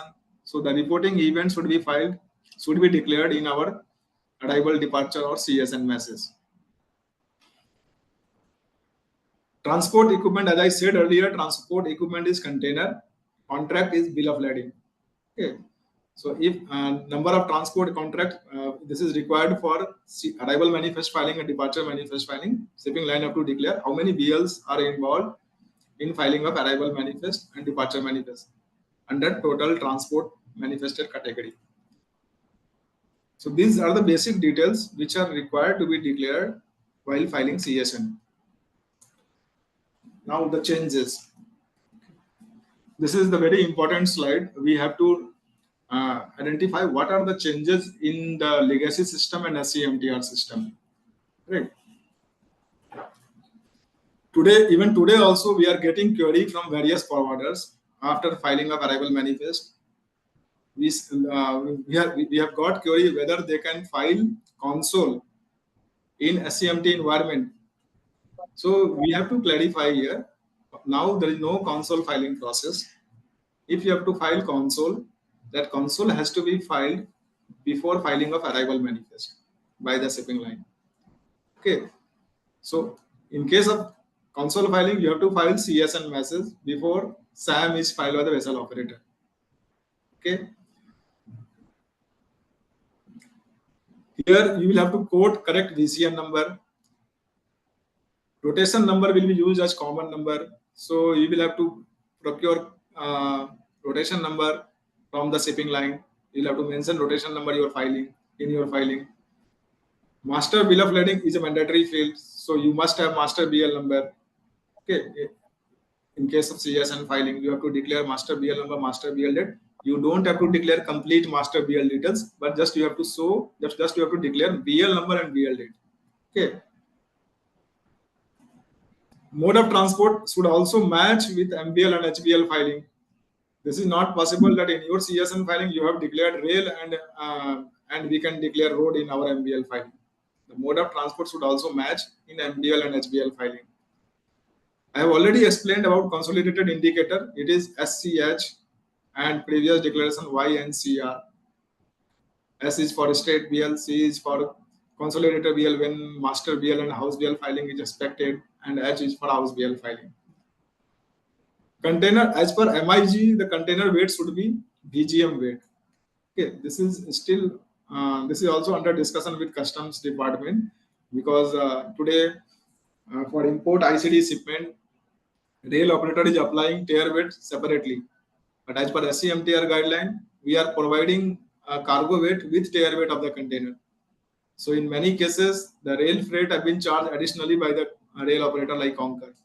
Okay, so this is the change which we are expecting in SCMTR. Now challenges.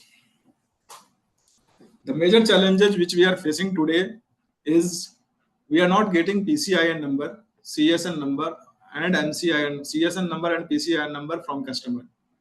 Okay, and there is a deadline for us to file arrival and departure manifest. In absence of this reference number, shipping bill reference number, house bill reference number, we are not able to file arrival and departure manifest. Same, as I said earlier, many a times PCIN number is declared as dummy number. Okay, it is assumed that even dummy number will work, but this is not true. The PCIN number is validated. Okay, whatever PCIN number is updated in ODEX system, that will be tagged in house BL filing of shipping line, export filing of shipping line, and that will be validated by customs system. So please ensure CSN number, PCIN number, which is declared in ODEX system, should be a correct number. That is a challenge for us also. Bill of issuance of advance bill of lading number. Okay. For MSC case, we have already started issuing advance bill of lading number, but then tagging of container, actual container, linking of container with BL is still a challenge which we are working on that. As I said, in case of mismatch of CSN SAM data, those mismatch need to be communicated to forwarder. Okay, and then forwarder will have to take corrective action before the deadline of SCMT filing. So it is still a challenge, because many a times we forward the response to the forwarders and the corrective action is not taken by them. So in that case, we don't have any option than to file MBL data only, because the complete vessel filing cannot be delayed. As I explained earlier, that departure manifest filing process should be completed before selling a vessel. So our all documentation process needs to be completed, okay, even before arrival of the vessel. Then there will be matching of HBL CSN filing, master BL filing. If there are any error, that will be communicated to the respective customer. the corrective action will be required to be taken by the customer, and then after their filing, once the response is shared, those response needs to be consolidated while preparing arrival and departure manifest. So these are going to be a challenge. For import ICD shipment or export ICD shipment, there is a process of ETP filing. So custodian, transhipper, rail operator will have to update ETP data in IceGate system. For export ICD shipment, if they don't update ETP, truck departure, train departure report in IceGate system, even though we file departure manifest, that will not be validated. It will be rejected. So we have to inform our custodian, we have to inform our transhipper, rail operator to update ETP data on time. Otherwise, due to non-filing of their process, the export manifest will not be filed on time. This is the flow, this is the data requirement, what data is required to be filed at ICD, vehicle details. If cargo is moving from train, then they have to update train departure. If cargo is moving by truck, then they have to update truck departure details along with container details. This is one sample of JSON CSN filing. I have just kept it for your reference. I think most of you are aware of this JSON filing process because you must be filing CSN in import environment now.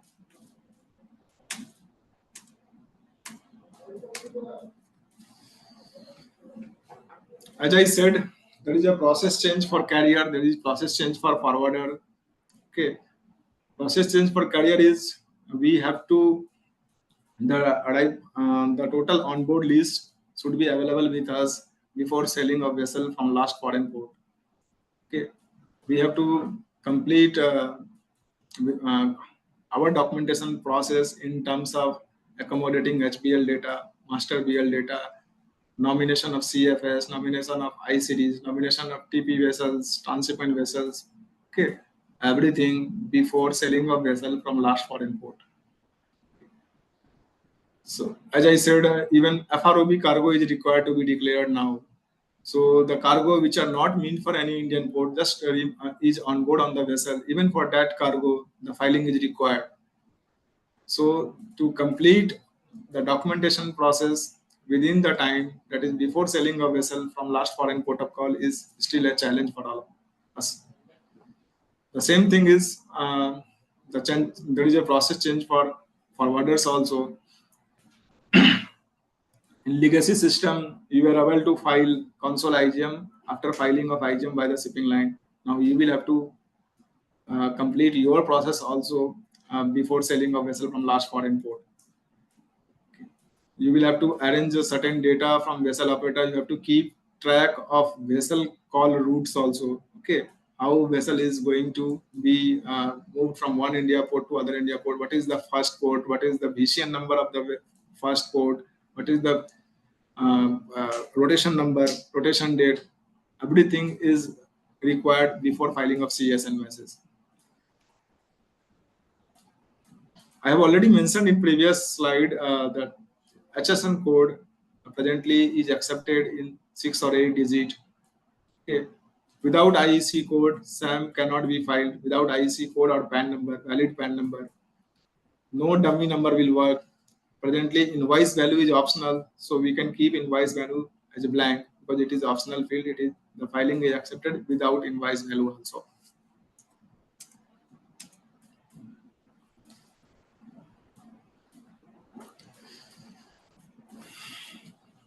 So already we have discussed about process change for forwarder, process change for carrier.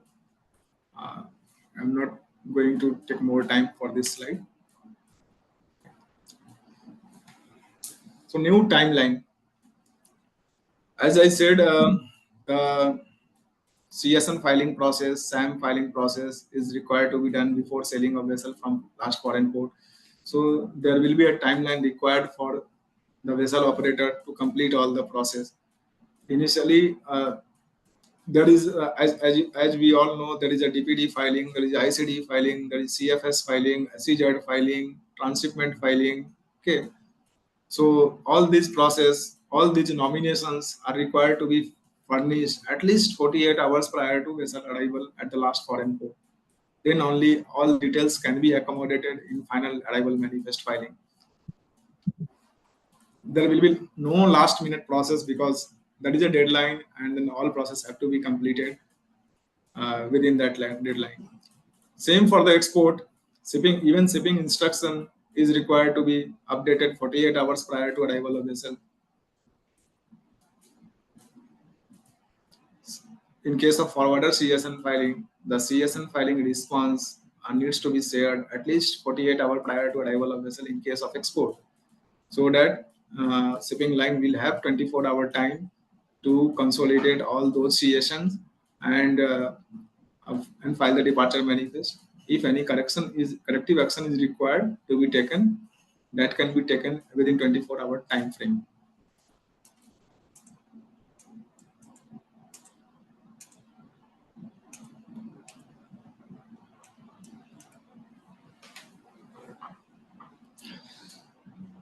So this is the process changes for freight forwarders. Now you'll have to file advance CSN.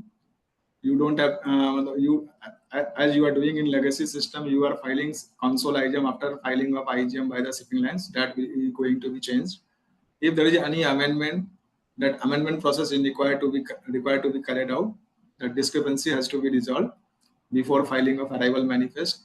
House BL documents data must be submitted to the respective shipping line much in advance. Okay, then only HBL data can be tagged with MBL data. The details would be timely and accurate. Okay. As I said earlier, there should be some time frame to take corrective action. So that is the reason these all details are required much in advance. And after filing of your CSN, after filing of HBL data, after submission of HBL data, all those data will be tagged in the filing of arrival and departure manifest of shipping line. So we have discussed these things, abbreviation of SCMT, manifest filing, stakeholders wise, reporting events, steps involved in CFS filing, House BL scenario of freight forwarders, what are mandatory details required in SCMT, technical concept of JSON file.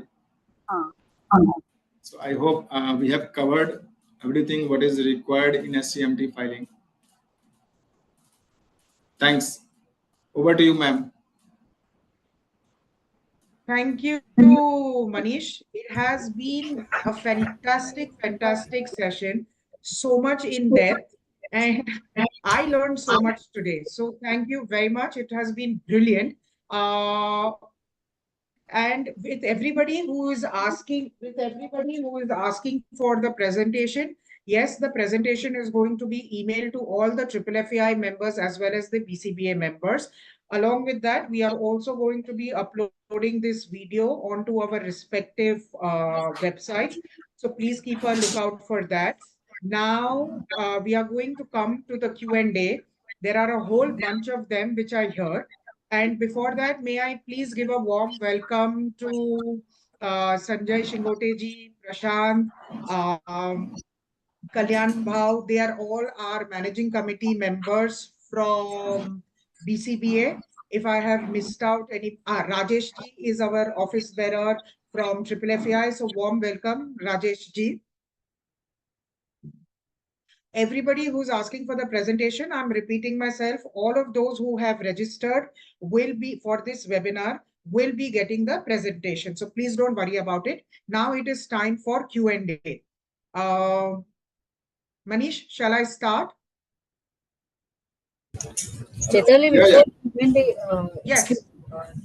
Chetali, before Q&A, Shaju, do we want to show the ODEX screen now, or it's okay if we don't show? Ideally, I suggest to have a screen because there also the users will have more training needed on the export side, because import side they are used to have the screens for the house BL entry, CSN entry, and shipping bill entries. So if Chaitani wish to Okay. display that, then we can go. All It's right. just for Fair enough, display Shaju. understanding. Just to display understanding. I don't think Fair it enough. take Done. more than 5-10 minutes. I don't think it will take. Okay. Fair enough. All right. Please go ahead.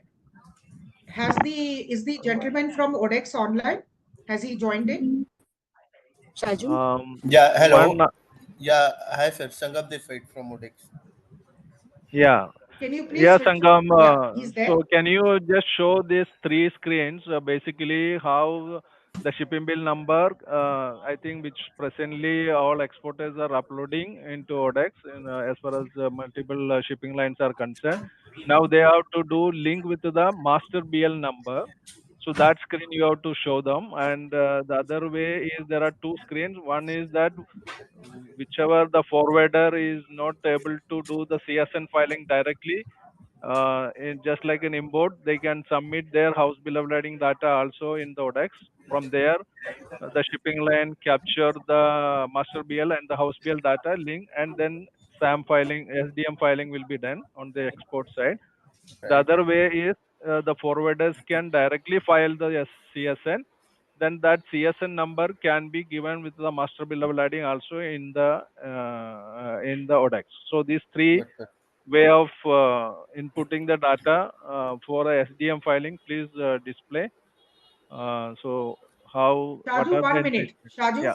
Shaju, sorry to interrupt. We are Yeah. having audience who is leaving. So may I please request the audience to stay back because we still have the we still have another 10 minutes to go. Thank you.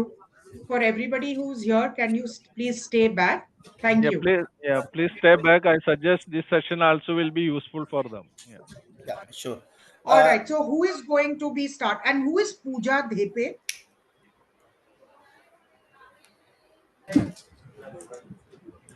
Are you from Yes. MSC team or from the ODEX team?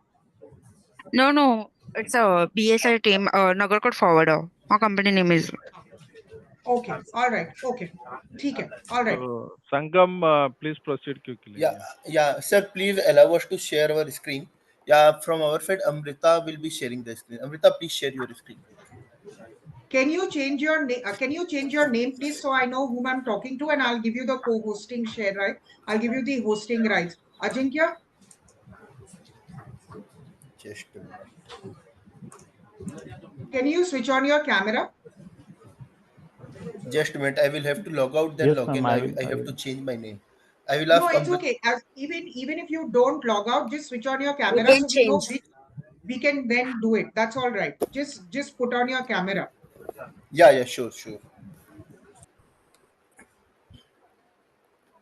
All right. Ajinkya, can you please make with Janvi's 1 second? Just hold on. Done, ma'am. I just I need to. rename Yeah, what yeah. is Co-host I already sorry, met. what is Yeah. your name? I'm just going to put Odex over here, okay? Just Actually, to I be am on the using safe some side. others. I am using others link. That's why it is showing me as a Janvi Mehta. No, it is Actually, okay. It doesn't matter. We've made you okay. as a co-host. Now you'll be able to share the screen. Yeah. Can you also make course to Amrita Rane from our side? She will be sharing her screen. I have to prevent. Where is Amrita? She's joined in. Then ask her to please switch on her camera. Amrita, please start your camera. Yeah, sure.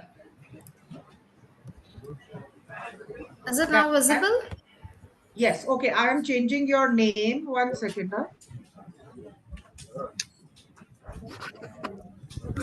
Ajinkya, can you make her a co-host also? Done, ma'am. Done, ma'am. Thank you.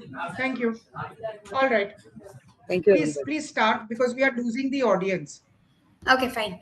So, hi, this is Amrita here from Team Odex, and today I'm going to present you the overview of Odex system about how SCMTR will work and what are the features and how the CSN generation, the submissions will be done through Odex. I'll share my screen. I hope the screen is visible to everyone.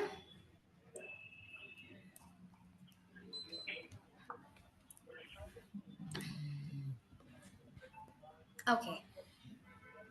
So to begin with the webinar, This is the login page of ODEX, wherein for today's demonstration, we will be using the test platform, wherein we have to log in into ODEX first. So I'll be log in with the credentials, that is the username, the password. Sorry, I need to intervene over here. Amrita, just give me a second. Yes, ODEX is the official partner for MSc, and therefore they are part of MSc's presentation, and they are going to show about it. But as far as the trade is concerned, they can use any service provider that they wish to use. And this is only to give an idea, because MSc wanted to explain as to how you need to log into any service provider to do it. Neither FFAI nor BCBA is marketing any particular service provider. So for all the participants who are present right now and are watching this, this is purely because ODEX is associated with MSc. So that is why we are using their system. Amruta, please go ahead. Thank you so much. So to proceed with the demonstration is you have to log in into ODEX with your login credentials and then click on the sign in button. So upon successfully login, you'll be directed to the service dashboard, where this dashboard will take you through the screens or the services which ODEX provides to the customer. So to begin with the SCMTR process, you have to first go to the HBL, IGM and CFS module by using the specific location to log in. So, and then click on the arrow icon to proceed. Here, it will redirect you to the dashboard where you have to go to the HBL request option, and then it will redirect you to the HBL screen where you have to go for a new HBL option and fill in up the HBL details. So here I'm already having a record or the test record where you can just click on the view button to see the data which is already filled in up. Your customer has to fill in up the information related to the HBL and the MBL details. That is the location, the liner FF needs to be selected, the MBL number, the MBL date, the voyage number, the port details, that is port of acceptance, port of loading, port of unloading, and the port of destination. In addition to this, the customer has to select the container status as well, enter the details related to the requester's mobile number. Proceeding ahead, he has to fill in up the information related to the HBL details, wherein HBL number needs to be mentioned, the HBL date of the HBL generation. Adding to this, he has to fill in up the details related to the consigner, consignee, the notify party with the GST, name, code type, the city, state, country, and address details, etc. Proceeding ahead, we have the invoicing instructions with the consignee details and everything. Addition to this, we also have marks and numbers, goods and description. And in addition, we also have container details which needs to be filled in up. That is the container number, the seal type, the seal number needs to be mentioned, SOC flag. The container agent code will get auto-populated based on the SOC flag which you select. The ISO code of the container, the cargo gross weight, cargo net weight, and the volume of the specific cargo. Also, the description of the cargo, that it is the number of packages and the packaging type required. So it is a number of packaging is a free text, you can mention it up, and the details will be then available in the drop down for package type. In addition to this, we have item details wherein the HS code needs to be mentioned, the description needs to be mentioned. In case when it's in has container, IUNO number and the IMDG code needs to be mentioned. Number of packages and the packaging type will be auto populated based on the information which you fill in up here. Addition to this, we have the itinerary details, that is from the port or the ICD location or the SEZ, that is special economic zone, or the CFS from which your container is going to be traveled from a place to the another port or the another ICD or XYZ place. Next, we have to mention the mode of transport, whether it is an ICD. If it is an ICD, it will be road or railway option. If it is an specific from one port to the another port, it will be C mode of option. And lastly, you have to proceed with the attachments, that is the master BL copy, the HBL copy. Also, you have an option to do any additional attachments while proceeding with the request. You can just do the same.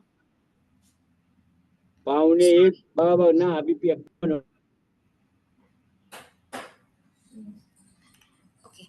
So to once done with all the information and the attachments, you have to just click on the terms and conditions and then save option. So once as this data is already been saved into the system, here I'm getting the options for submission, that is submit for SCMT, wherein if I click on the submit option, I'll get an option to generate the CSN. So for today's demonstration, I'll be taking you through the screens where once this information is filled in up, here the option for submit will be enabled. And as you can see, if I click on the submit option, a pop-up will be visible on my screen that the details are now saved successfully. And you just have to click on the submit button to send it to the liner. So here after submission, I get the option to generate the CSN, where for generating the CSN, as you can see on the screen, for generating the CSN, you have to click on the generate CSN option, where it will give a soft error or not an error, but it will ask you with a confirmation that do you want to download the file. By clicking on the yes option, a CSN file will be downloaded onto your system, which will be in the file format of the JSON file. So once your JSON file is downloaded onto your system, what you have to do next is the CSN submission, where you have to fill in up the details and then the information and then click on the submit button. So here we complete the option, the house submission and the CSN generation of this particular BL number on Codex. Then Jeff Kamrita, just share the screen. Yes, Just sure. 1 more minute. Once we have a CSN number, Jeff, go to the CSN submission. Yes. Last option. Okay. Yeah. So once we have filed the CSN, we will be having our reference number, that is CSN number. We need to share this with shipping line so that shipping line can map this number, and at customs end they will be having a bigger picture MBL and its child BL, that is house BL. So in CSN submission, you need to share that CSN number, and it will line will just merge it with their master BL, and your journey is closed. So this is how we have seen how you can submit your entire HBL detail, or if you don't want, you can share only the reference number, that is CSN number, and shipping line will merge this. Third thing which Manish sir had asked for was the shipping bill submission. Shipping bill submission, we have a separate model, that is a SB module. Uh, uh, can you just quickly go through that SB model? Yes, sure. So for that shipping bill request, you have to select the module here and then proceed ahead with the location. Here for placing the new request, here for placing this new request, you have to go to the shipping bill new request option and proceed ahead with the shipping bill submission, that is by uploading the LEO copy or by doing the manual submission of the data. So here you can just upload the LEO copy, by which your data will be auto-populated on your screen. Wherein for shipping bill submission, you have to select the shipping line, the booking details, that is your booking number, the BL number needs to be mentioned.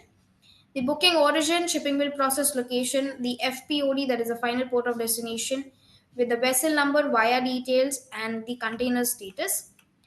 Adding to the container details is all about the container number, the shipping bill number, shipping bill date. Next is the PCIN number in case when it's an SEZ shipment, that needs to be mentioned. The shipping bill location and FPOD will be auto-populated. Next, we have the cargo, that is the cargo plus packaging weight, the cargo net weight, packaging number and packaging type of the shipping bill, and the rest are the details related to the exporters, the consignees, the marks and numbers, goods and description, the HSN code of the specific cargo, the SOC flag, whether it is yes or no. And then once done with all the information, you have to proceed with the attachment. So here, if you upload the LEO copy, the auto attachment of the LEO copy will be done.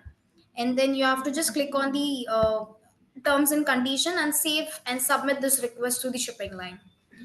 So here you can proceed with the manual submission of the details also, or else you can just upload the LEO file which you received from the customs. And based on that LEO file, 90% of the details will be auto-populated on your screen. And you just have to fill in up one or the two other fields which are remaining. and then you can just save and submit the request to the shipping line. So once the SB detail is submitted and accepted by line, it will automatically get merged with the respective master BL, and in manifestation, this data will be visible. So this is how all the external details like SB detail, house BL detail, or house BL reference will get merged with the actual manifest file, that is arrival or departure by SCMSD, and it can be filed further. Yeah. Okay. Thanks, Sangam. Thanks, Sangam, for showing, displaying this. So basically, now the change is that while submission of SI shipping bill, the bill of lading number is mandatory to link with. So earlier it was not the requirement, because now shipping bill data also linked to the bill of lading. So that's why the bill of lading number is a requirement added into this submission screen of shipping bill. Okay, thanks Sangam for your valuable input. Over to Chadali for the question and answer session. Yeah.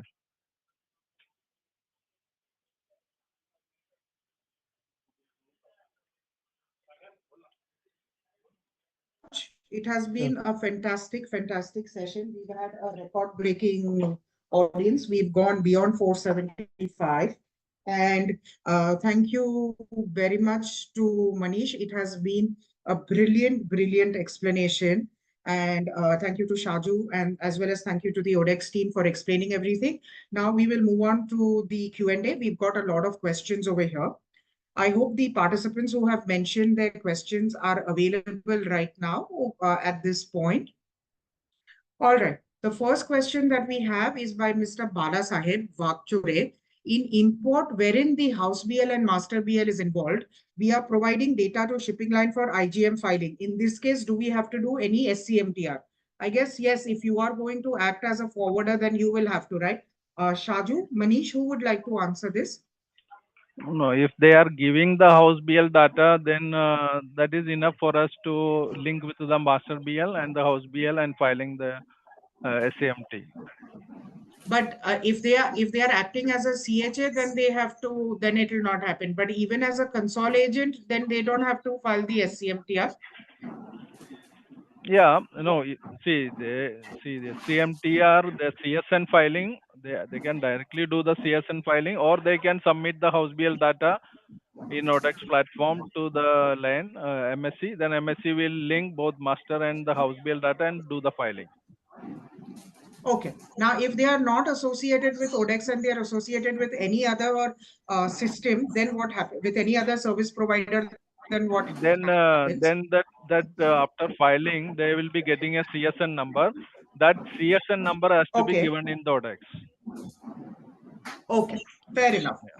The second one is, while exporting an FCL shipment, if we involve a house BL, this I don't think is related to SCMTR. So the anonymous attendee, we will not be taking this question.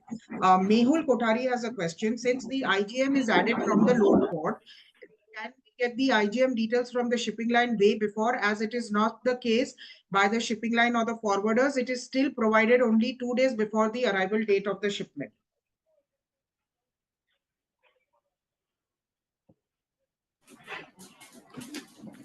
Sorry, Chetali. Yeah, Manish. Yeah.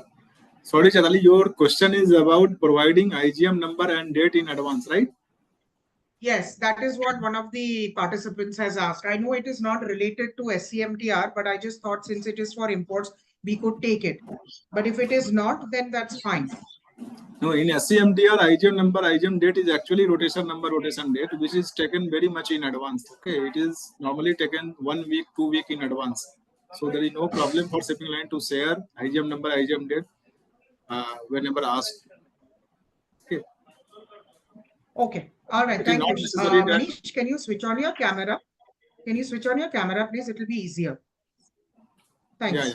Please go ahead. So there is no problem for shipping line to share IGM number and IGM date even before 5-6 days before arrival of the vessel, because the rotation number, rotation date is taken 1 or 2 weeks before arrival of the vessel. So in SCMTR, even the same notation number and notation date will be known as IGM number and IGM date. Thank you. Mr. Sandesh Jadhav has, we are a CHA and a forwarder. We are doing stuffing of the consolidated cargo, which exporters having the same consignee destination. I guess he's talking of buyers consolidation. Do we still need to do registration with SCMTR? And if registration is required, then under which category can we be registered? Forwarders registration will be done under ANC category only. Okay, so they can register themselves under ANC category. Okay, now if they are doing buyers consolidation, where they have one container and they have multiple shippers and they are stuffing cargo for one particular buyer, and they may not be doing this on a regular basis, then also they will still have to be registered, right? Because they will do this if they are doing it under split master BLs, then they don't have to register under SCMTR, right, Manish? Now, whoever is issuing house BL, okay, they should be registered under SCMT. They can file CSN under ANC category. So if they are issuing house BL, they can register themselves under ANC category and can file CSN. Okay, so that is only if the house BL is being issued, but sometimes. Yeah, Yes, if they are doing the split master bill of lading, shipping line bill of lading, then shipping line will do the filing. There is no need of a CSN filing. Okay. Thank you. Mr. Viren Dayal has a couple of questions actually. 1 second, please. Yes, Mr. Viren Dayal is, besides the updation provision available before arrival of the conveyance under the regulations, does section 30 apply for the penalty as the regulations seem to be silent?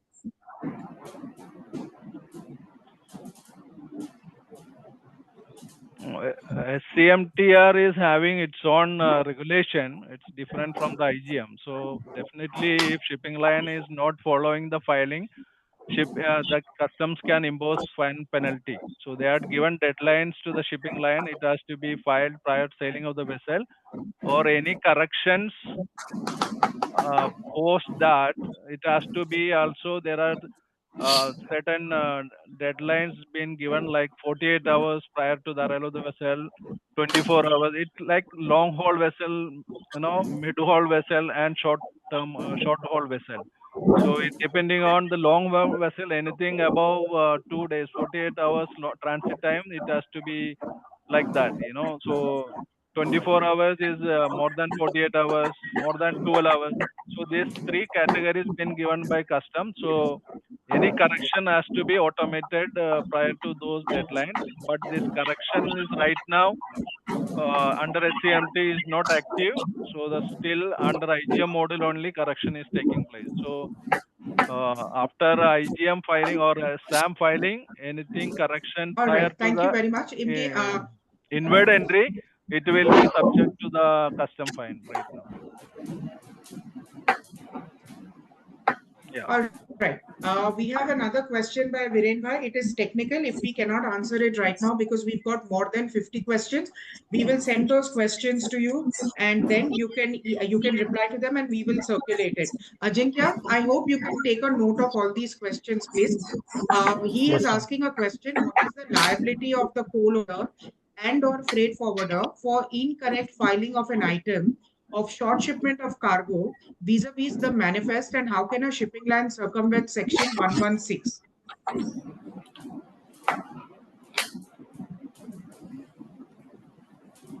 See, under it's all right if you can't answer. Yeah, I think Raju, it's liability. Yeah, it's take time. Better don't commit anything right now. But under one thing I can convey is that under SCMT, all stakeholders who are filing is liable under sections, under customs. So if a freight forwarder is doing an incorrect entry, then he is responsible. That is what all about the liability factor under the SCMT. Fair enough. That's all right. We will send the questions across. Mr. Srinivas has this question. If no house BL and there is one BL for 2 ports, how will we get the PCIN number? One. No, I think that question is not clear. One BL, we cannot have multiple ports. Exactly. So, Mr. Srinivas, if you can reframe your question, or please send us an email and we will send it to the MSc team to do it. Mr. Sharad Daga is asking that in case of IC sales or switch BL concept, will that be impacted by SCMTR? And also for dry port, SCMT regulations will be handled in which manner?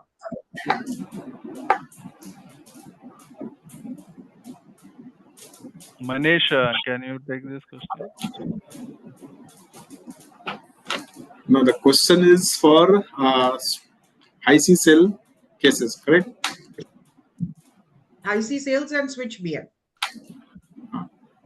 So the new party, whatever is done through how IC cell is need to be informed to the respective shipping line, okay, before filing of arrival manifest.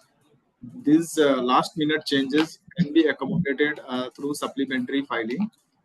Okay, thereafter the existing process will work as we are doing today. Once IGM is filed, if there is any change through ICCL agreement, whatever the existing process is followed, that process will follow.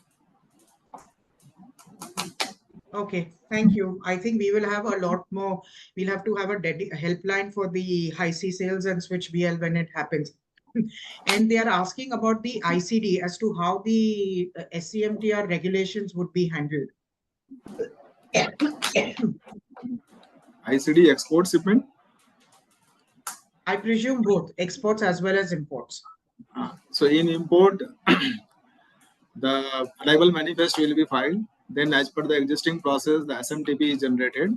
Okay, containers are railed out by the rail operator. And then ICD IGM is auto-generated as per the legacy system. Bill of entry will be filed basis on ICD IGM. There is no change in ICD IGM process. In export, after departure of container from the ICD location, the rail operator will have to update ETP in IceGate system, ETP data. Okay. After filing of ETP, then those ICD case will be included in export departure manifest filing. Okay. If in case ETP is not filed, then those cases will be rejected while filing departure manifest. I hope I have answered the query. Thank you. You have been crystal clear. We have one question by Mr. Karthik Majeti. We started making attempts to CSN filing, but however, on every attempt, we are getting invalid authorization person error. We have gone multiple times to the new customs house, but no solution.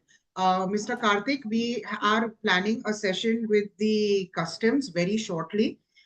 If maybe this is more suitable for the customs and not for the MSc team. We will have it attend. Please do send in your question and we will have it when we do the session with the customs on SCMTR. At that point of time, we can have this address. Unless Manish, you have a reply to him.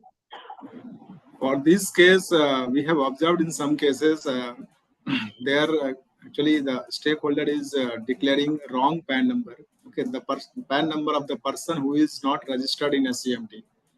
Okay, they assume that their entity, their organization is already registered, so they can mention PAN number of any of the user. That is not correct. The PAN number should be mentioned of the authorized user who is registered in SCMT. That's why the system is giving this error. I am not aware of this case. There may be some this type of case which has to be resolved by customs department. But few cases where what have come in my understanding, my knowledge, that we had analyzed the case and we have found the PAN number was given wrong. Thank you very much. And Karthik, if this does not help you solve your problem, then request that you please approach Mr. Rohit Singla at Navashiva Customs in PUB building. I'm sure he'll be more than happy to assist you because he's in charge of, they are running a help desk also, and he's in charge of the SCMTR. Mehul Kotari has a question. Mehul, your question is that when will a transshipment detail container number be available if it is a transshipment consignment? I am presuming that you are referring this to an LCL shipment, because for an FCL shipment, unless you are not, even if there is a transshipment, the container number is going to remain the same. So unless you are reworking the container somewhere else and you are going to do it, so I request you to please rephrase your question and put it up again. Mr. Amit Kumar has a very lengthy question over here.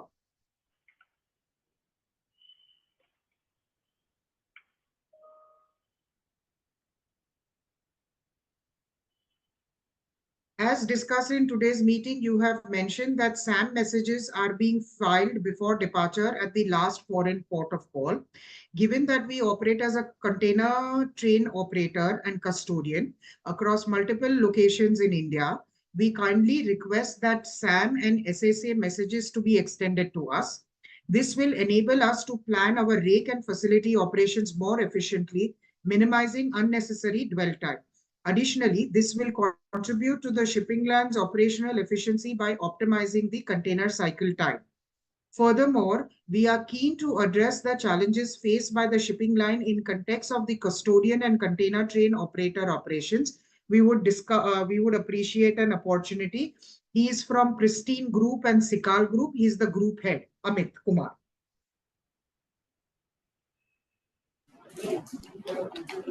The container details will be provided by the respective shipping line. This is not related with arrival manifest filing. What I have understood from this query that they need container data in advance from the respective shipping line. Even today also shipping line is sharing container details to the concerned rail operators. Okay. So basis on that only the containers are railed out and rail freight is billed to the respective shipping line. So I think you need to check with respective shipping lines. As far as MSC is concerned, we are already sharing container data to the respective rail operators. Okay, whatever data is required to them. In SCMTR, when the full-fledged SCMTR will be implemented, I think you will get the data which is required to you from custom system also. As of now, custodian filing is not yet implemented. Okay. Arrival manifest filing only is implemented.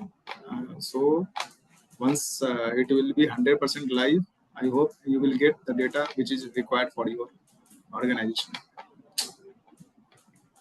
Thank you very much, Manish. With regarding further to this, Mr. Kapoor, if you would like FFAI to help you facilitate this on a pan-India basis, request you to please drop an email to our shipping community, or rather to our shipping line committee, and Mr. Sailesh Bhatia is the OB in charge for that, and Mr. Paresh Thakkar is the convener. You can contact either one of the two, and I'm sure they'll be able to assist you to line up a meeting with all the shipping lines on behalf of FFAI.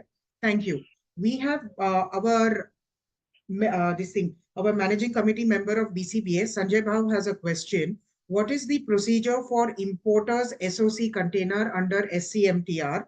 Who will file the IGM for an SOC import container, especially when it comes under a master and house? There is a flag in SCMTR. If there is SOC shipment, SOC can be declared, SOC flag can be declared a yes. Okay. Then SOC party PAN number can be mentioned if they already have bond with Customs Department.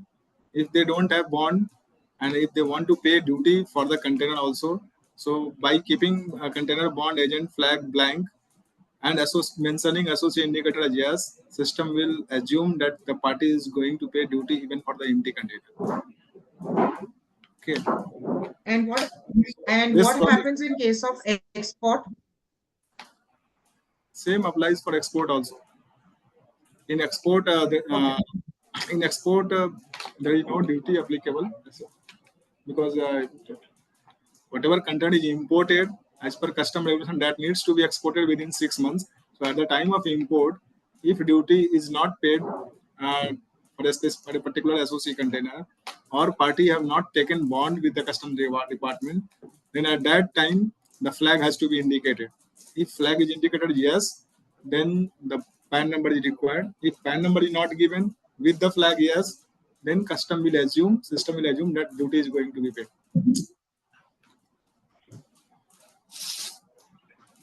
Thank you for this. An anonymous attendee is requested. Slide on case 2 and 3. do we as CB of freight forwarder have to give the details to the ASA 48 hours prior to export vessel ETA? Not clear on these timelines.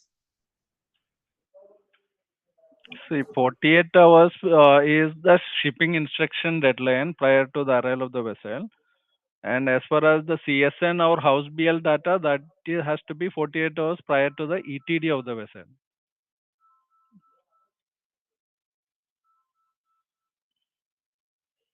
I hope. All right. Thank you, Shaju. That yeah.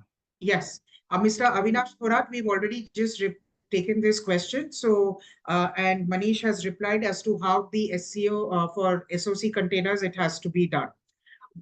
We have another anonymous attendee. What about the short transit time shipments which have direct vessels for Nhava Sheva, like in case of Karachi or maybe and Colombo and things like that?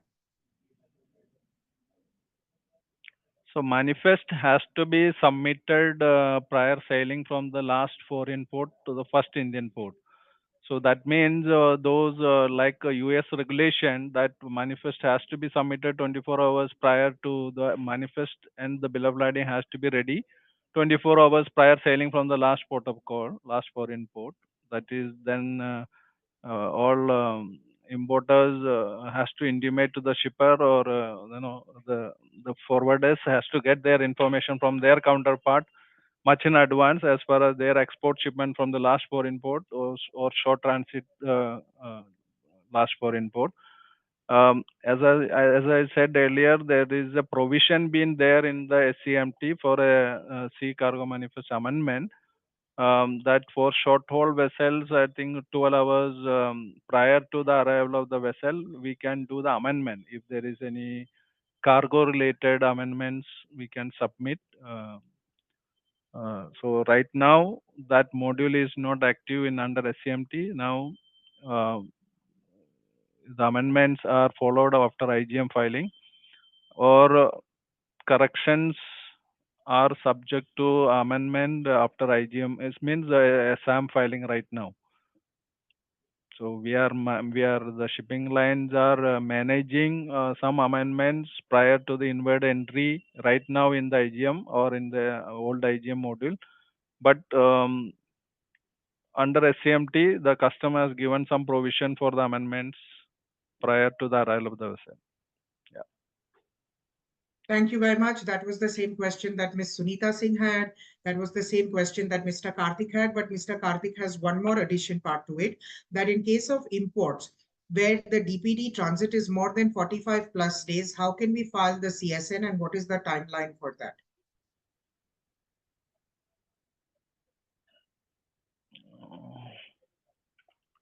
DPD transit more 45 plus days, how I can. So this is again DPD basically that it's a challenge if there is a long haul vessel directly coming from the last foreign port. So I think Manish, I think we have discussed this with the customs. What is the timeline for incorporation of DPD? Whether we can incorporate such data at a later date, prior 48 hours prior to the arrival of the vessel, right? Yeah, as per customs team confirmation, even for long haul ports, if vessel is directly coming with transit time 45 days, 40 days, even in that case also they are saying the manifest is required to be filed before sailing of vessel from last foreign port. Okay, if there is any amendment, that amendment can be taken under supplementary option in the special case.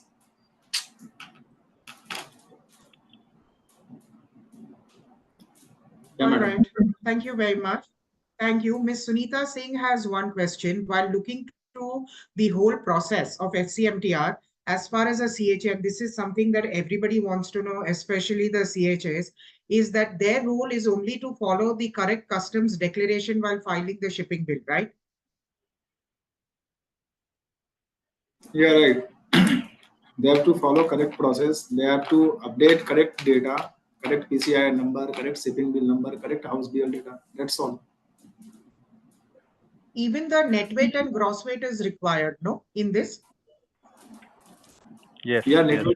yeah, it is required. See now. Okay, so that answers. Yeah, this is basically the change right now on the export side, because the shipping bill data and the bill of lading data is going to be compared by the customs. So it is not right now. There may be some changes in the consignee.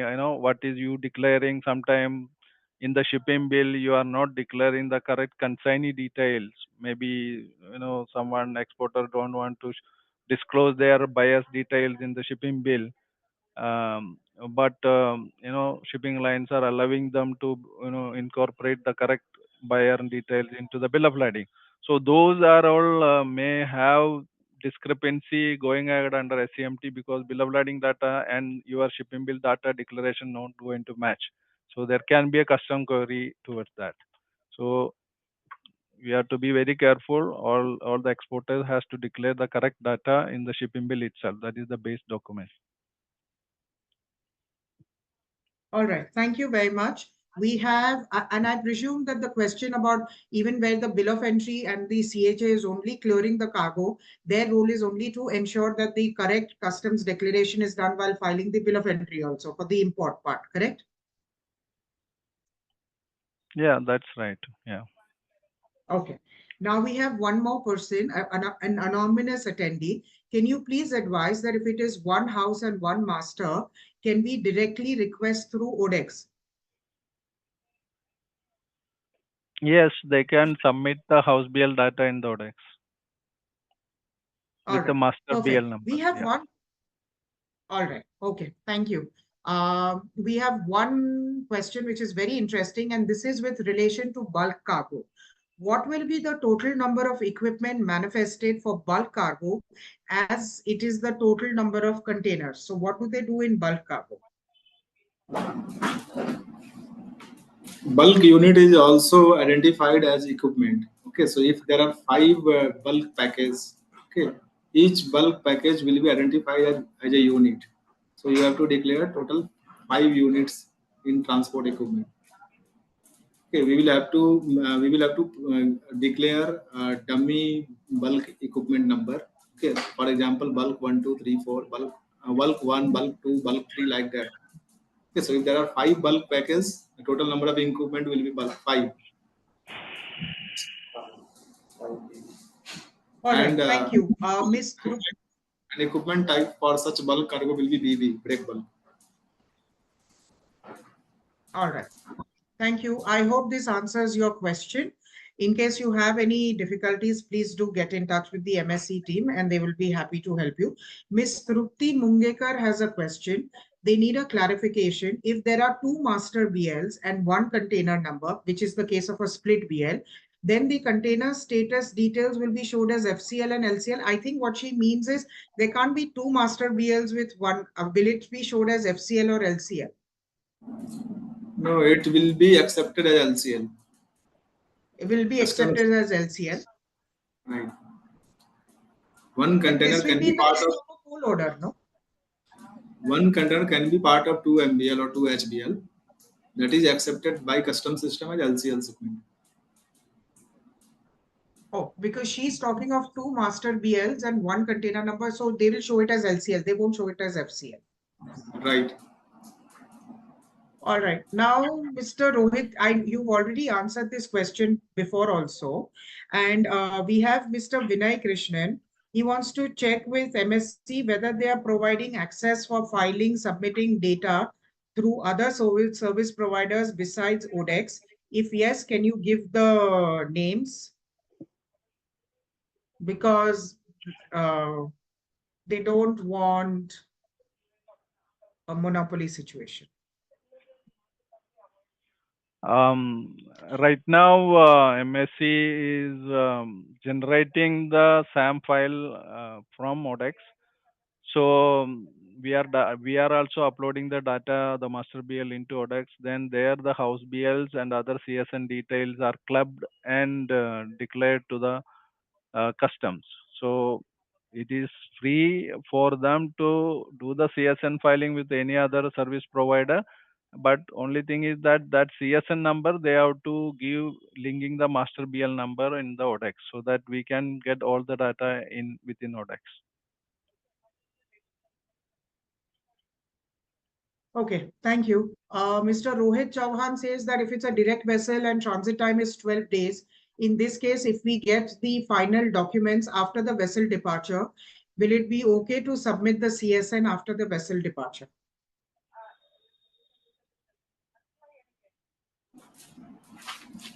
Special cases will be handled through amendment process, through supplementary process. But in SCMTR, the shipping line will have to provide the data before departure of the vessel. In case if anything exception happens, that can be done through supplementary filing. That is after sailing of the vessel and before 48 hours before arrival of the vessel for long haul, 24 for medium haul, and 6 hours for short haul vessels. Okay, thank you. Mr. Nikhil Sutar has a question that if there is one master BL and multiple house BLs with the same consignee, then should we file the IGM on FCL or LCL basis? And one IGM, one MBL, master multiple house BL, and if container is part of multiple house BL, if same container is part of multiple house BL, okay, then that will be considered as LCL. If container is not repeating, same container is not repeating in different house BL, then it will be filed as FCL. Okay, thank you. Mr. Vivek Kunte says that as an ACU and ATP entity, all ICDs and CTOs following, he has an observation that supplier data can't be negated. BL weight doesn't match on header and line of IGM message. Units are kgs per metric ton. Maybe you would like to look at this question in the Q&A chat box. Whether HS code is mandatory for all imports and exports, who shall file the SEI, and whether there will be an SMTP format change and its impact on the container arrival acknowledgement, which is not clear. Have these questions, and he also has questions on exports. He's from ICD Sanand. Initially, consignor name was wrongly reflecting as consignee name in SMTP document. That issue was raised with customs team and that has been resolved now. Okay. Unit of weight is still reflecting wrongly. In some cases, MTS weight, even the cargo weight is reflecting in metric ton in SMTP document. Unit of weight is showing kgs. This case has been raised to customs team and they are working to resolve the issue. As far as SCI filing is concerned, SCI filing will be done by the shipping line, by the vessel operator. And what was the next query? The next was, will there be a SCMT format change and its impact on the container arrival acknowledgement? Yes, SMTP format has not been changed. Okay, presently, custom is transferring data from SCMT screen to their old IGM screen, and rest all process, bill of entry, filing, SMTP, everything is done as per the old process. So they have not changed any format of SMTP. It is still as per the legacy system. All right, to everyone who is putting in their questions in the chat box, I am sorry, but we are flooded with questions. We will not be able to answer your questions if you have put them in the chat box. You are requested to please email it to us either at FFI or at BCBA, and then we will take it up because we are running out of time. And otherwise, please put them in the Q&A column and we will try and answer if it is possible. We have another question. For imports, as per the slides, all house BL, CFSs, ICD, SEZ movements are required to be received 48 hours before last foreign port. How does 72 hours OTDI ODEX request cutoff being factored before finalizing the SAM and CSN? See, now in SCMT, the manifest is being filed as per SCMTR requirement and SCMTR deadline. Okay. Earlier, we were filing manifest as per port specific deadline. Correct. So now the deadline will be switched to last foreign port. So if their query is how 72-hour deadline will be taken care in SCMTR filing, it is not possible because the manifest will be filed before arrival of before sailing of vessel from last foreign port of call and before arrival at first Indian port. Okay, for example, if vessel is coming from Colombo to Mundra, Ajira, and then Nhava Sheva, okay, vessel will come to Nhava Sheva port after 7-8 days only. Okay, 6-7 days only after sailing of first port. Even in that case also, the CFS filing, CZ filing will be done at first port filing itself. Okay. So in this case, 72-hour requirement, okay, is not feasible now, because in SCMT requirement we have to file as per SCMTR deadline. Okay, thank you very much. Mr. Balasaheb Bagchure has a question. We are a forwarder in exports. We are releasing house BL with multiple shipping bills. Can you please explain the SDM process? I think it is there already in the slide. I think we have explained, I think. All right, fair enough. So that is fine. Then we have, please clarify export vessel in ballast is calling needs to be filed, SAM or SDM. This is from Mr. Sankar of Kakinada. Vessel in ballast means no cargo on board on the sea. Okay, so in that case, arrival manifest will be filed with nil cargo. Okay, Mr. Vivek Putte mentions that for case of exports, customs has still not sent an advisory for ETP, and we are not aware of whether the impact of ICS 1.5 and IceGate, and it has yet to be tested and observed. Any comments from you, Shaju, or from Manish? Manish? Yeah, custom have already issued a letter on 15th of January that they have requested all the stakeholders to start filing ETP and SDM messages. Yes, it is true. SDM message is still under testing because the house BL multiple shipping bill scenario, okay, wherever chain of house BLs involved are still under testing. There are a lot of issues which have been raised to customs department, and they are trying to fix all the issues. So as far as notification is concerned, they've already issued a letter on 15th of January. All right. Okay. Now, this is a question that a couple of participants have asked, is that for import shipments, we have submitted all the house BL details in ODEX, but sometimes the IGM gets filed only on house BL and sometimes it gets filed on house and master. So they would like a clarification. This question has come from at least 2-3 participants. Ideally, house BL and MBL data together are filed in arrival manifest, but due to some reason, if a arrival manifest is rejected, okay, or filed with partial BL only, then in that case, rest BLs are filed through supplementary option, and the supplementary filing option is still in the old format where one BL data only is accepted. So that's the reason in that case only house BL data is filed. Okay, all right. Mr. Rajiv Tiwari is asking, kindly give us the mail ID or contact number for solution on any CSN error received from IceGate. There is a SCMTR cell department at each custom house. Okay. Correct. So such issue needs to be informed to SCMTR cell. They are further taking up the matter with DG system and IceGate. Okay. So such issues can be forwarded to SCMTR cell of respective custom house. Yes. So for Nhava Sheva, it is Mr. Rohit Singla who sits in the PUB building. You are requested to contact him or the help desk for SCMTR at Nhava Sheva.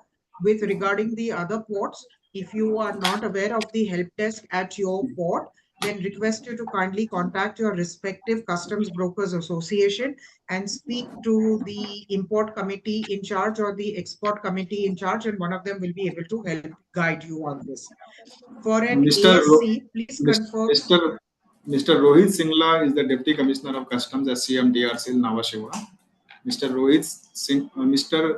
Salman Sheikh, Mr. Salman Sheikh is the Deputy Commissioner of Customs, SCMTR cell JNCS. He can be approached for any query related with Nhava Sheva CSN filing.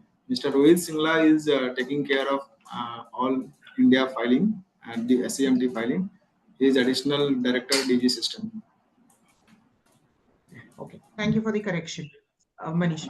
For an ASC, please confirm the filing process is correct or not, such as filing the CSN with the shipping bill, SIN number, generating the MSIN against the master BL, and then submitting the SDM with the MCIN received from the CSN acknowledgement, or do we need to file the SDM directly with the shipping bill SIN?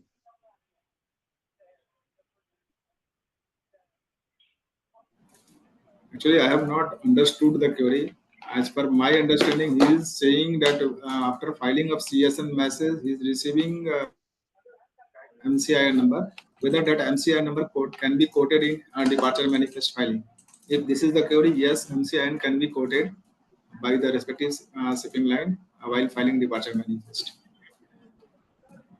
Actually, as filing, okay, we'll have, can you, whoever is this question posted, can you please send it to us to the association and we will send it to the MSM, we'll send it to MSC team. Mr. Vivek has a question whether the TG bond number, National Transshipment Bond, both for imports and exports needs to be mentioned. Yes, TG bond is required to be mentioned in import. In export, it is not required. Just ETP has to be updated by the ICD operator, train, rail or road operator, transporter.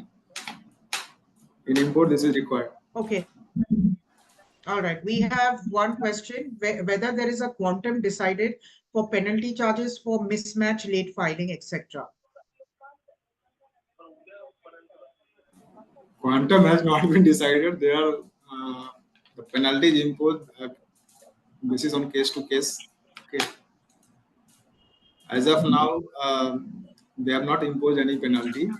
There is a board circular that during initial implementation of SCMT filing, trade should not get penalized because we all are. The system is new for everyone. Okay, so you can customs and then if somebody is imposing penalty, you can approach senior officer of custom department. There is a board circular and you can give the reference number of that board circular. All right, Mr. Srinivas has another question. For tanker vessels and bulk vessels, only one BL will be issued for multiple ports. What is to be done then?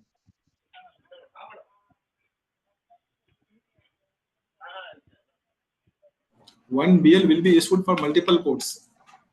There will be some questions. Salu sir, can you explain this case? Ideally, I have no clue as far as bulk now issuing one BL for multiple ports is charter BL or end customer BL. It is I am not clear on this question. I think I suggest he contact us through email or we can clarify that. Yes. Getting All more right. Fair enough. Understood. Yes. I think everybody is asking pretty much. As far as Mr. Preetham Gowde, we will be consolidating and we will be sending. And yes, we will be sending the questions to MSC team and they will respond and we will circulate all the question and answers. Mr. Rahul Mishra is asking, and I know we've already discussed this, if the cargo is moving from Colombo to India and there is a 72-hour transit time, how can we file the SCMTR on time? But you've already replied on that. Mr. Abhishek Malviya says that we are adding more than 10 house BLs under one master BL from Jebel to Mundra and Nhava Sheva as forwarder. Yes, you need to register in the SCMTR. And he's asking that if supposing the vessel sails from Jebel on the 20th of February and ETA at Mundra is on 24th of February, what will be the timeline to file the house BL in India? I presume he means the SCMTR and not the house BL. House BL filing has to be before sailing from Jebel Ali for both Mundra and Nhava Sheva because we are required to file the SCMTR for both the port of the vessel rotation. In this case, Mundra and after Nhava Sheva. So both Mundra and Nhava Sheva we have to file before sailing from Jebel Ali. So will that not have operational difficulties, Shaju? Because not all forwarders give the BLs on time. Yes, that is the challenge. But now, right now, we are started filing this. There are some omissions, but that are currently added through the current IGM version. But mostly, this is a challenge now we have, because if a vessel is calling 2-3 ports on the vessel rotation, all these 3 ports filing has to start from the last foreign port. So this is a challenge for the shipping line as well as the forwarders. So basically, we have no choice. We have to do it. Correct, because it is I mean, pardon me if I sound incorrect, but it is more often than not the shipping line that does not release the BL on time for the procedurals with the payments to be done and then the BL to be posted and things like that. And also, this will be something that whenever you have your next meeting with the customs on this particular thing on DG systems, if it could be addressed. This is an interesting question. Does the freight forwarder need to do anything after the SCMTR is imposed, or rather has been filed? We are generally submitting the House BL request on ODEX. So does any other activity have to be done? I think this is answered already. If they are inserting the House BL, then there is no need. Yeah. Okay. Now, Mr. Madam, Surendra Madam, Singh is asking. Madam, excuse me now. I will have to leave now to attend another meeting at 2 o'clock. Okay, thank you. We will take one question last and then we close it. Shaju, will you be able to answer one last question? Yeah, please proceed. Yeah. Okay, there are two. One is how to change the ETA in IceGate if there is a vessel delay.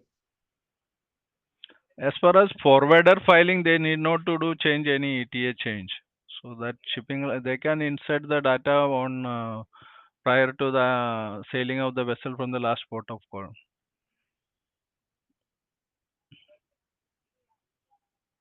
All right. And one last question is whether Mr. Sivadas is asking whether CSN is mandatory for NVOCCs or co-loaders. As per customs guidelines, it is not mandatory. Then why is VOA insisting it instead of consoling SAM files from them as done for 1.5 version? See, basically, the customs want all stakeholders do their filing their own. So now the forwarders or the consolidators were not registered with the customs because they have some mandate been given for registration. Either they have to be AEO or they have to be a CHA license holder, or otherwise there are 5 lakh rupees deposit, something is required for the registration of a forwarder. So if case of a non-registered forwarder, then the provision has been given for the shipping line to file on behalf of the house BLs. So all the data from the forwarder till the end customer, all data is required by the custom. That's why they wanted the house BL filing also done by the forwarder. So that forwarder, see right now, basically if shipping line is filing a house BL and the house BL is having the end customer, the custom is not having who is the holding the responsibility or who has done the KYC for that customer. So customs wanted every bill of lading holder file their own part of the filing. So that is why the CSN option has been given by the custom that forwarder can do their filing and the shipping line do their filing on the master BL. Yeah. All right, thank you. And one last question by Dhiren Mange. ETP filing is to be done through web form only, or JSON file uploading will be permitted through FTP? Just forward that through the email, so we will come back to you because this is a technical question. Okay. Yeah. All right, fair enough. Thank you very much. With this, we are officially closing. We have gone way past our deadline. And thank you very much to the MSc team for staying on this while. Now, may I please request Mr. Prashant Popat, our managing committee member from BCBA, to please give a vote of thanks and to do the closing remarks. Team, thank you, FFI training team, BCBA team, and all the participants. Since SCMTR is a new subject for all of us, there would be some teaching problems when it starts in April. But yeah, we'll all come together and we'll pass this out. If there are any further questions, you can write to the FI team. They'll be giving you some answers and maybe throwing a light as and when it comes to us, as it's a new subject for all of us. Thank you everyone for joining. Thank you, everyone. We will be doing follow-up sessions on SCMTR, and we understand we've tried to cover as many questions as possible, but there are just too many of them. We will request MSc team if they are willing, and we could have one more session where only the Q&As would be answered on basis of the presentation that has been done today. And going forward, BCBA is going to be organizing a session on SCMTR with the customs. Therefore, that will also be some place where you will be, some of your questions would be able to be answered. And with this, we officially conclude. Thank you very much to everyone. Have a lovely day. Good afternoon. Thank you. Thank you. Thank you. Bye. Thank you. Thank you.